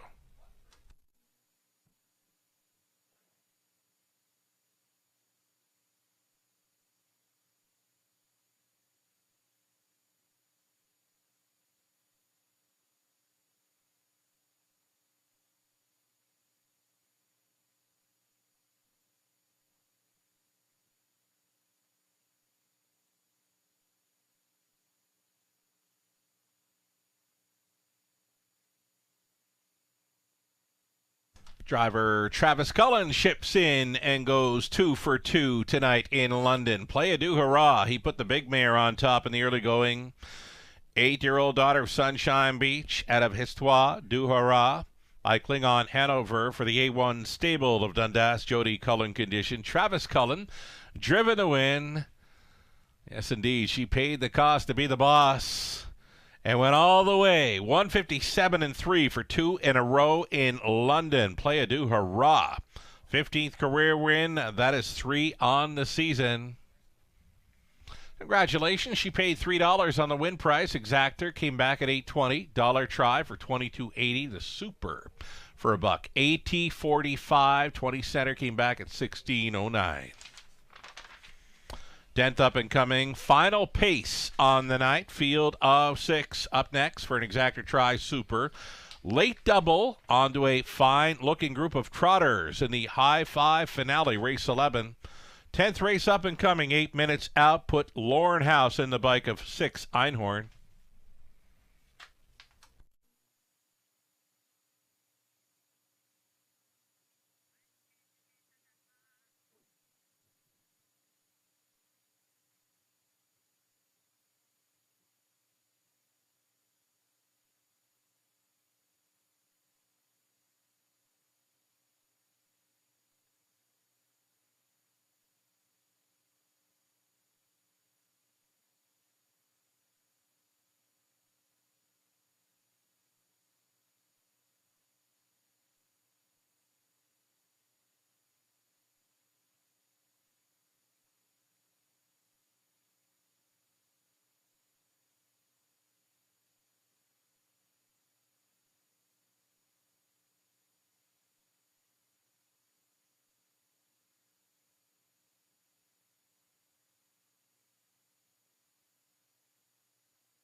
Ninth race, official rundown. Shady Memories closed up strong to be 3rd. High Rolling was 2nd. A Sailor's Delight 4th. Anchor Surreal 5th.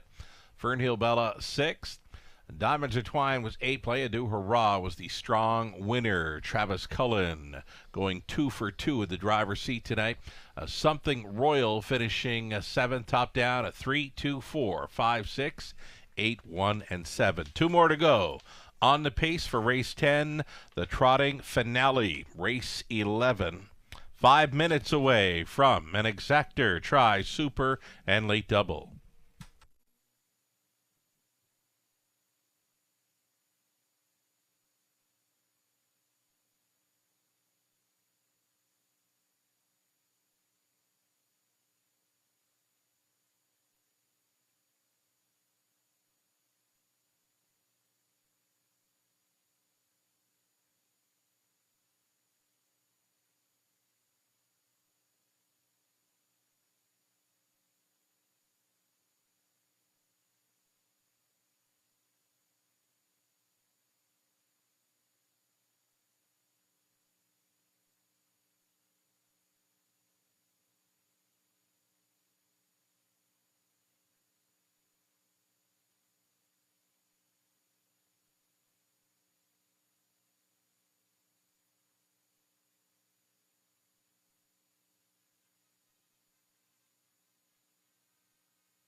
Those of you playing through Twin Spires, this Trifecta Tuesday promo, opt in to receive a 15% boost on your winning tri-wagers every Tuesday through the months of April and May right here at the Raceway.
The big one, it's the Camelot Classic presented by Sealster Farms, happening on Friday evening, May 31st, where the best horses from across North America come to London.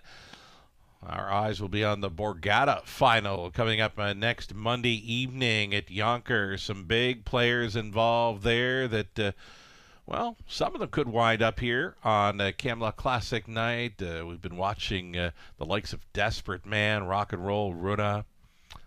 Line Drive Hanover has been doing it well there. And, of course, Cover Bridge, defending champion of the Camelot Classic. He's been involved in the Borgata Series as well. Again, that final coming up this coming Monday evening at the Yonkers. We'll be watching closely to see how many of the top half-mile pacers in North America fare in the Borgata Series final. Again, that's Monday evening. We'll have it right here for you on our simulcasting in the Raceway Lounge.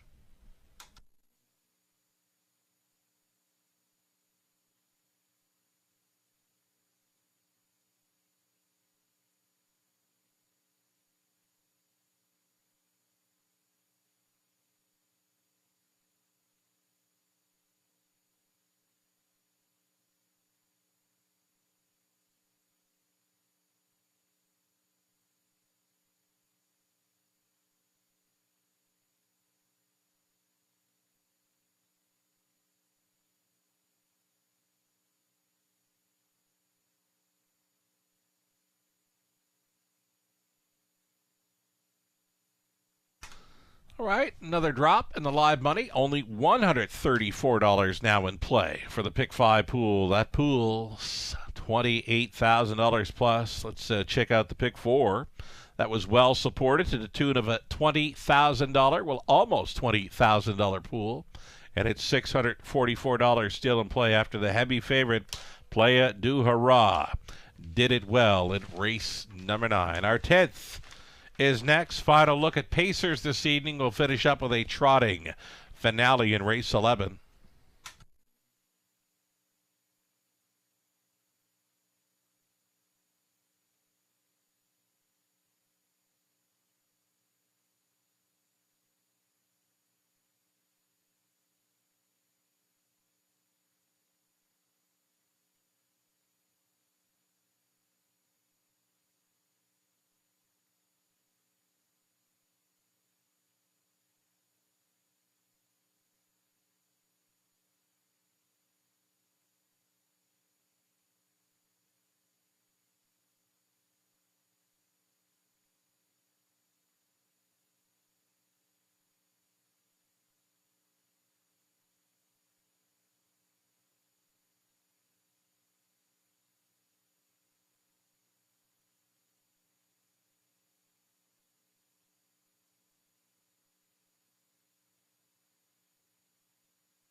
10th race, starters getting set to post parade here. A group of $8,000 claimers on the pace, a non-winners class.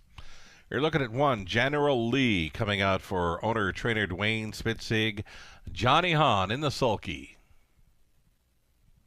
Favorite status in the early going for number 2, Whiskey K. It's Dan Clements on board for Lou Sorella, Stuart McQueen, James Grant, and Donnie McClellan.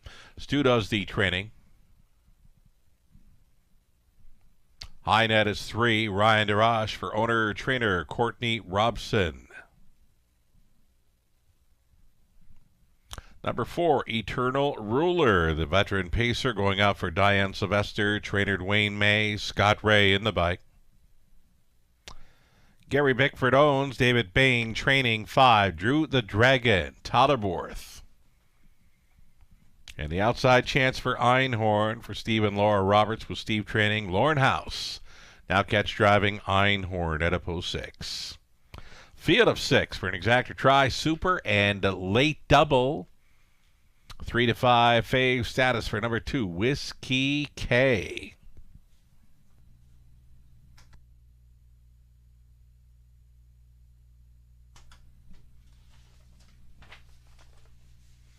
So race number 10 featuring exactor, try, super, and late double. We're getting a look here at number 2, Whiskey K. We wanted to get a look at this horse. You know, he's had some braking issues. Last 5 months for this one, Robert, have been interesting. He's got a start over the Meadowlands, Monticello's, Hapmother, Pocono, the big track of Woodbine Mohawk Park. Now he shows up in London, all within the last 5 months.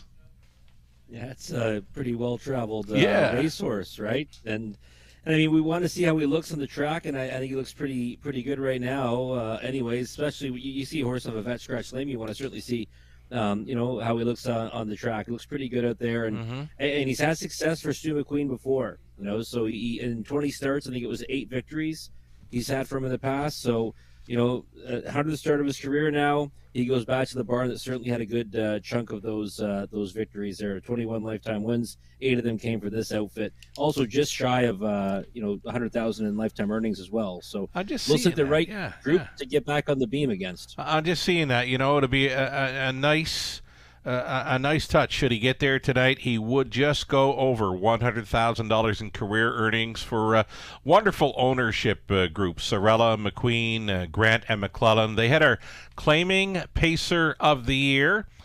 Big Bad Jen, right? And they were all here to celebrate at the awards banquet. So here they send out to Whiskey K. We'll wish them all the best. And it was great catching up with them on banquet night.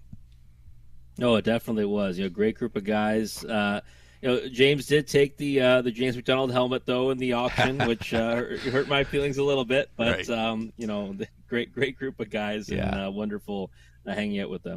Right on. Drew the Dragon, interesting play here. Tyler Borth listed. Had a 2-hole ride last time out. It just didn't work out for him. He was in behind Hurricane King Carlo. Just couldn't go with them, and it's just a little bit light on the end of it. Drew the Dragon just has to show up a little more in the last quarter, you know, last 3 outings. He's 31, 32, but does show 29-2 in a qualifier back in late February. Yeah, and you know what? That qualifier kind of caught my eye, and that's why I've been chasing him in his last few starts. You know, I've been on him in each of those. Tonight, you know, I've got him picked for second. I just think that, you know, we said Whiskey K brings his A game. He's going to have a real tough time staying with that one, especially with how he's gotten soft on the end of his miles.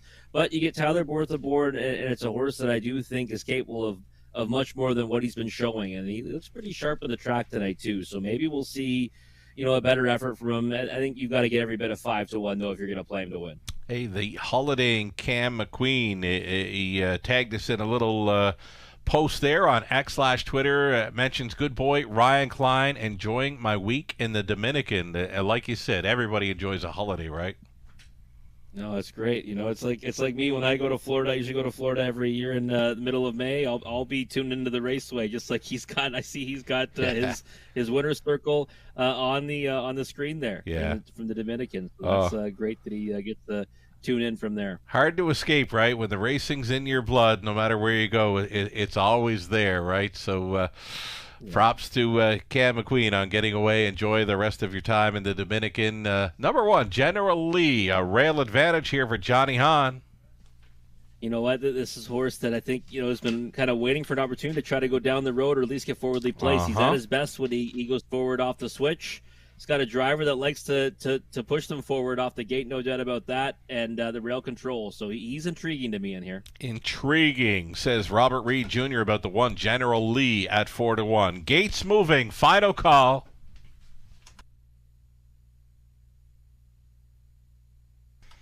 Group of $8,000 claimers on the pace in here. We got General Lee, Johnny Hahn, Whiskey K, Dan Clements, Highnet, Ryan DeRoche, Eternal Ruler, Scott Ray, Drew the Dragon, Tyler Borth, Einhorn, Lauren House. 6 pacers all on gate. Into the stretch. Picking up speed, here they come. Off. And pacing, Whiskey K for Dan Clements off the car first. Outside of that travels High Net, a little steppy into that turn, protecting the inside lane. General Lee was pushing on through to secure the 2-hole ride, ducking and tucking into third. High Net then in fourth. Eternal Ruler, 5th best away for Drew the Dragon, the earliest trailer. Einhorn. It appears Whiskey K has brought that A game to London. He's already got it by 5 open lengths. 29-2 for Whiskey K, 6-year-old son of Bettor's Delight. Appears to be showing up tonight. Got it now by 6 here at 3/8 completion. General Lee holding down second. Highnet travels third. The veteran Eternal Ruler looks at it from 4th.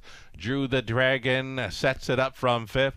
And trailing still Einhorn, and they can't get close yet to Whiskey K. He brought them on by the half, just 60 seconds flat. A little bit closer now from second. General Lee traveling in third. Highnet still 4th. Eternal Ruler gets a peek to the outside. So they've come back to Whiskey K. His lead is down to 1.5 lengths, and now they're on the backside. Whiskey K with General Lee right there in second. Moving into third, Eternal Ruler at 45-1. He's in play. It's going to be Highnet to race 4th. 5th. Nothing yet from Drew the Dragon. Trailing was Einhorn. Final turn after 3/4, 130 flat. Whiskey K still the 1. Chased up in second. General Lee. Eternal Ruler keeps on closing in here. Again, he's 45-1, and the favorite looking vulnerable. Whiskey K clinging to the lead. Outside travels General Lee. Eternal Ruler. Whiskey K, some anxious moments, but now he's a $100,000 winner. Whiskey K, Clements on board for McQueen. Holding second, General Lee against that long shot, Eternal Ruler. Finishing up in 4th, Drew the Dragon. 2 minutes. 3/5, Whiskey K.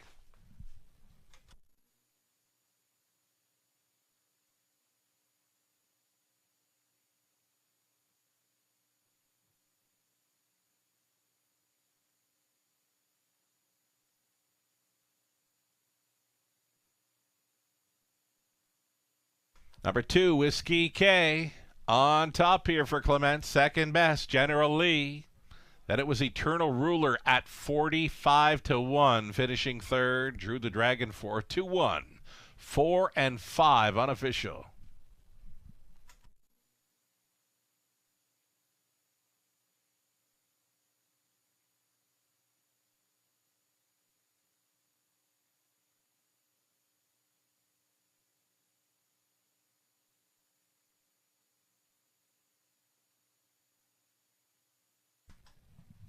Returning to victory lane, Whiskey K, 6-year-old son of Bettor's Delight here out of the Arturo mare, Lady's Portrait. For the ownership group of Lucirella, Stuart McQueen, James Grant, and Donnie McClellan. Stuart winning trainer Dan Clements on board for this victory. 2 minutes, 3/5, winning mile time. Whiskey K for his 22nd career victory, and now he tops $100,000 in career earnings. Great to see our friend of the show, Lucirella. His wife Maria has joined him with co-owner trainer Stu McQueen at the head of Whiskey K. Victorious here in the 10th. Congratulations.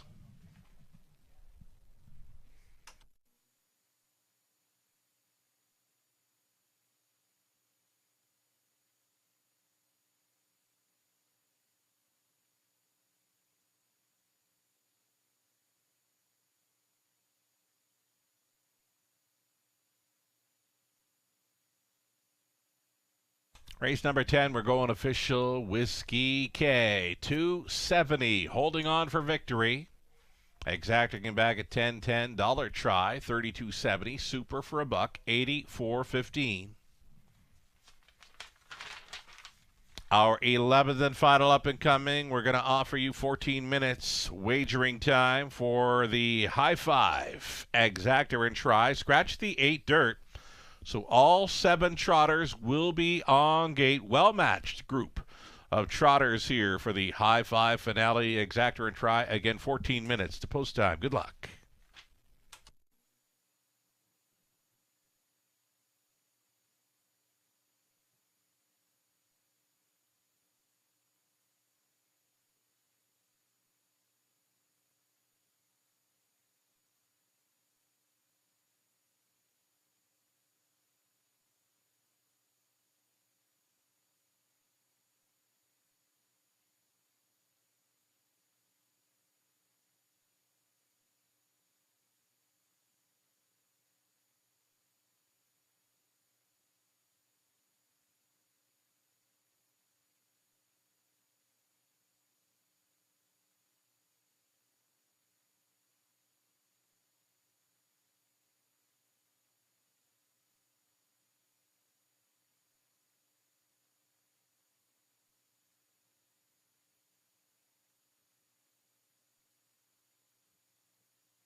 Race 10, the official order of finish. General Lee finishing second. Whiskey K, the race winner. High Net was 6. Eternal Ruler third. Drew the Dragon fourth. Einhorn finishing fifth. From the top, 2, 1, 6, 3, 4, and 5. 11 minutes away from race 11.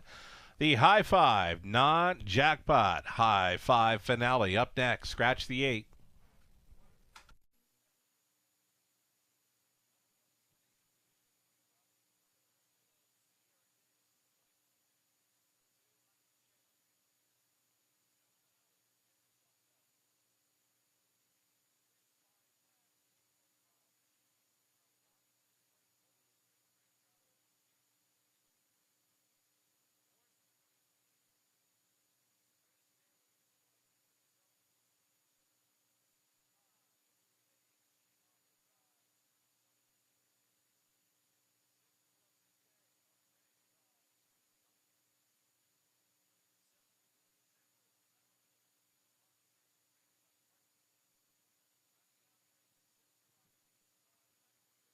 Getting a look at the Will Pays here on the end of tonight's card. Heavily faved in the multis to end everything. Number 3, Radio Lab. $56 returning on a dollar pick 4 play. After that, everything's $246 plus. And get a load of the pick 5 plays as well. Heavily supported. Number 3, Radio Lab comes in at $60 and change on a 20-cent return. After that, anywhere from $384 upwards to $7,000. No live money in play for the 5, Peter Crown, as far as the pick 5 goes.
Break the routine.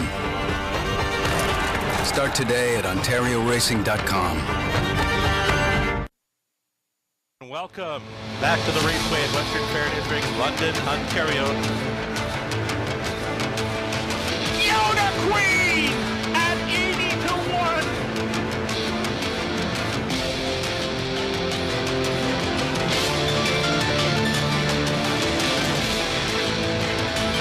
Cover Bridge to the outside comes home to win the Camlock Classic.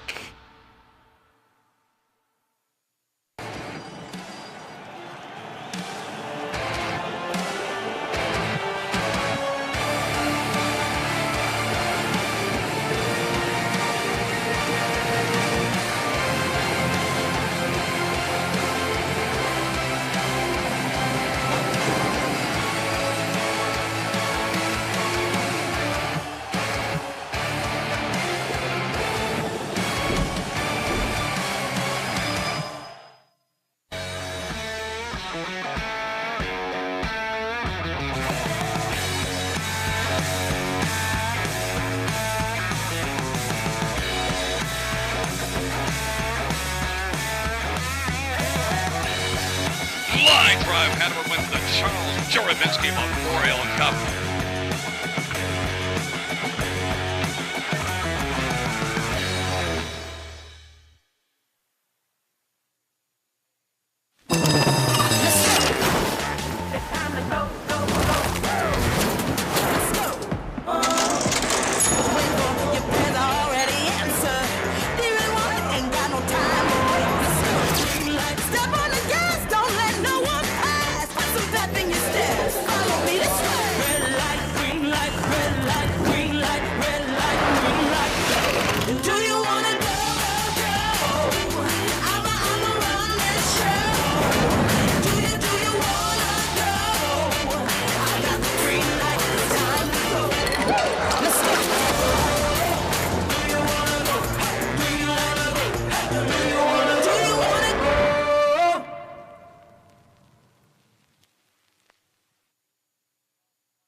Post parading one final time this evening. Got a great looking lineup of trotters here in the finale. All 7 on gate with the scratch of number 8. Number 1, Whole Nother, adding Lasix for this, owned by Ted Smallwood and Ron Peters. Gary MacDonald trains.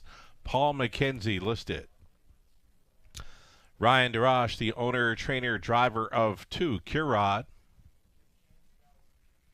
Heavy fave status throughout the multi-legs and win wagering here in the finale. Number 3, Radio Lab. Ed Hensley, owning and driving, sharing ownership with trainer Ashley Hensley. Monteverde, the 4, Natasha Day for Kerry Howard, the trainer Jeff Graham. Then 5, Peter Crown, Travis Henry on board for owner, trainer Steve Watson. Should have known better, the 6, Anthony Hamlin, teaming for owner-trainer Michael Hamlin. And then the outside chance for 7, the Great Reset, Lauren House, Chantal Roos. They share the ownership with Lauren, training and driving. Again, the 8 was scratched, so all 7 trotters here in the finale on gate for an exactor try and super high-five play.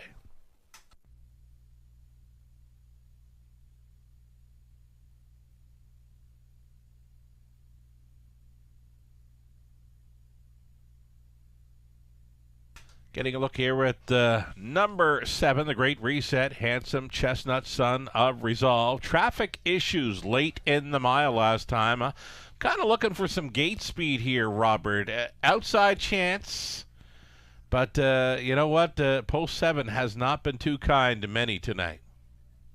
No, it has not. But, I mean, he does have, really snap speed off the gate if that's the decision tonight. And he looks fantastic on the track, especially for a horse that's, missed 3 weeks between starts, right? And he's back in with friends, as you would say, Sugar. I mean, this is a much softer group than he's had to face in his last couple. And before that, he was in the preferred ranks. So I think he looks good to go against this group. It just really depends where he gets away off the switch. I mean, if he can ever get to the lead, then obviously his stock soars. If he even just can kind of get away somewhere close. I mean, we've seen this horse rough it first over and win. It's not like that's a trip that he can't overcome. So I do think he's the best horse in the race. It just depends if, you want to jump aboard when he's missed 3 weeks and he might kind of need that start under his feet before he's ready to produce his best. The way it looked in the multi-leg wagers and right now in the win wagering betting public all over number 3, Radio Lab. I mean, his multi-leg will pays are so much further lower than the Great Reset. I mean, $60 coming back on a 20-cent pick 5 play when you've got a couple of big prices early on. So this horse took some serious action in the multi-leg wagers tonight. Yeah, he's taking all kinds of support in the multis, and I mean, like you said, $60 versus $380. Is really wild when you think about it. I mean, 100%. Right now we're not seeing that big of a discrepancy in their odds, and I wouldn't be surprised if it gets even tighter come post time. So, I mean, the 384 and the Great Reset for 20 cents seems like a bargain. Not so much with Radio Lab at $60, but Radio Lab makes sense in here. I mean, he's a horse that loves to get put into play. I mean, you don't see it a lot on his card recently, but he's been having to work from difficult posts, right? Post 7 and 5 and 3 of his last 5, and post 5 in his other 2 starts. So he's always a horse that I remember doing his best work on the engine, or maybe plugged in for a 2-hole. But 2 to 5 on the board right now. To me, it's an over bet. But does he make sense in here? Absolutely. Yeah, he's tough to ignore with this bunch. Monteverde, price player. It's the back on the rotation angle, right? 13 to 1. It definitely is. I remember I kind of gave him a whirl last time in the mix, and I thought it was a decent effort, right? Got away third, ended up, overland near the end of the mile. Didn't get beat too much in fourth at 12 to 1. Getting about the same price tonight, but like you mentioned, right, back on that regular schedule, it can really step a horse up from 1 week to the next, and Monteverde is good enough to beat these, if he brings his A game, as you'd say, right? Okay. So I think that you have to use him in the high fives. There's no question about that. Can he win it? I think he needs the right kind of trip to do so. But for me, he'll be a main player underneath in the high fives. Third choice in wagering currently to Curod. all kinds of inside speed, right? I mean, you've got to love that about him. I mean, he's the kind of horse that, he can try to run them off their feet. I mean, that's kind of probably how he's best as well. He looks like he's on the bit tonight too, inside draw. I don't think Ryan DeRoche will give up any spots from the inside. Might play catch me if you can. Final call to play this high five. I was catching 6, should have known better coming out of the post parade. Watch for some serious gate speed. Anthony was kind of rolling him out of the parade. Number 6 should have known better. Big price player, maybe finding his way into the high five here. Robert, always a pleasure. Next Tuesday evening, the Ontario Regional Driving Championship. I can't wait to work it with you. Yeah, me as well, sir. Can't wait to be there in person as well. Right on. It's the High Five finale in London. We've got Whole Nother on the rail, then Curod, Radiolab, Monteverde, Peter Crown, should have known better. The Great Reset, farthest out. Field of 7 into the stretch. Picking up speed. Here they come. And there they go. A host of levers here. The outside 3 with the best early speed. Peter Crown left sharply. Up between Trotter, should have known better. Widest of all, the Great Reset. He's barreling. 3 deep through this opening turn. Going plenty. And trying to grab control here. It's the Great Reset on for Lauren House. And he took control. Just prior to the quarter mile here at 4-1, the Great Reset leading. Second best long shot, extreme long shot. Peter Crown left out there and parked is should have known better. Watching all of this develop from 4th is the heavy 1-9 choice. Radiolab. He's on hold in 4th. 5th best away for Curod. Then it's back to Whole Nother. Trailing the field, Monteverde 28-1 was the quarter mile. And the Great Reset. Chestnut, son of Resolve. Showing the way, being harassed and hounded by the parked out, should have known better. 3rd and in for Peter Crown, switching wide. The toe up in 4th now for Radiolab. Radiolab in play. 5th and in for Curod off the back end. Travels Monteverde and shuffled to the back. Whole Nother. 58-4 was the halftime. The Great Reset still leading, though here comes Radiolab. Tipping 3 wide for the backside. Rush and a brush, and it's the backside business in a big way for Radiolab and Hensley. They went right on by the Great Reset, who's now 2nd. Out of the backfield, Monteverde's in play, just taking 3rd after 3 quarters, 129 flat. Radiolab to spin him on home. 2nd best. The Great Reset is holding against Monteverde. On to take 4th, Curod. And maybe Whole Nother finds his way onto the high five ticket. Through the stretch to the mile. Radiolab at 1-9. Trotting off into the night. Monteverde 2nd. The Great Reset 3rd. On to take 4th was Curod. Holding 5th. Peter Crown at 50-1. 158-2. Radiolab.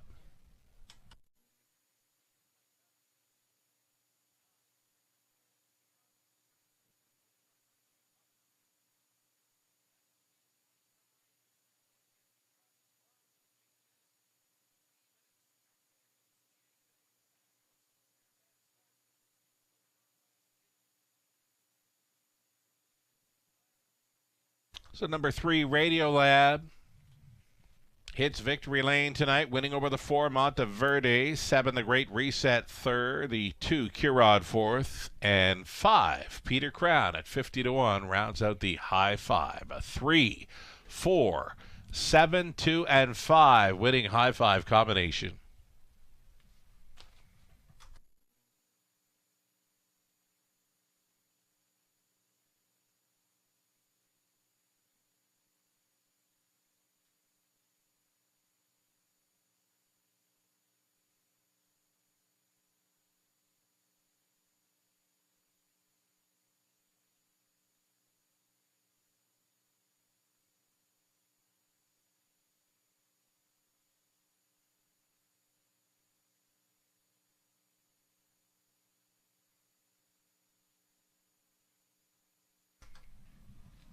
Number 3, Radiolab returning here, meeting up with co-owner, trainer Ashley Hensley.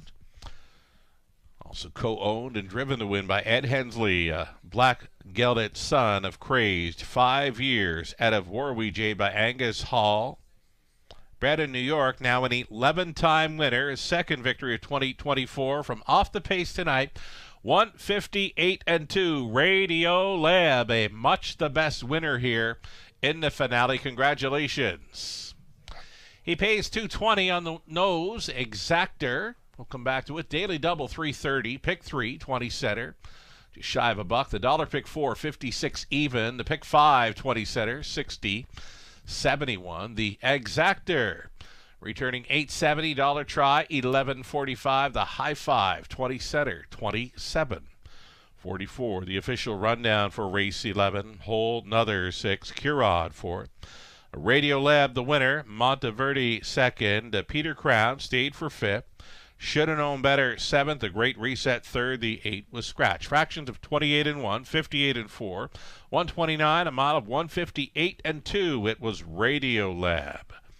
From the top, a 6-4-1, 2-5, 7-3. Scratch on the bottom. That'll do it for the live racing tonight in London. There's still some simulcasting available in the Raceway Lounge. We're going to do it all over again tomorrow evening, Wednesday.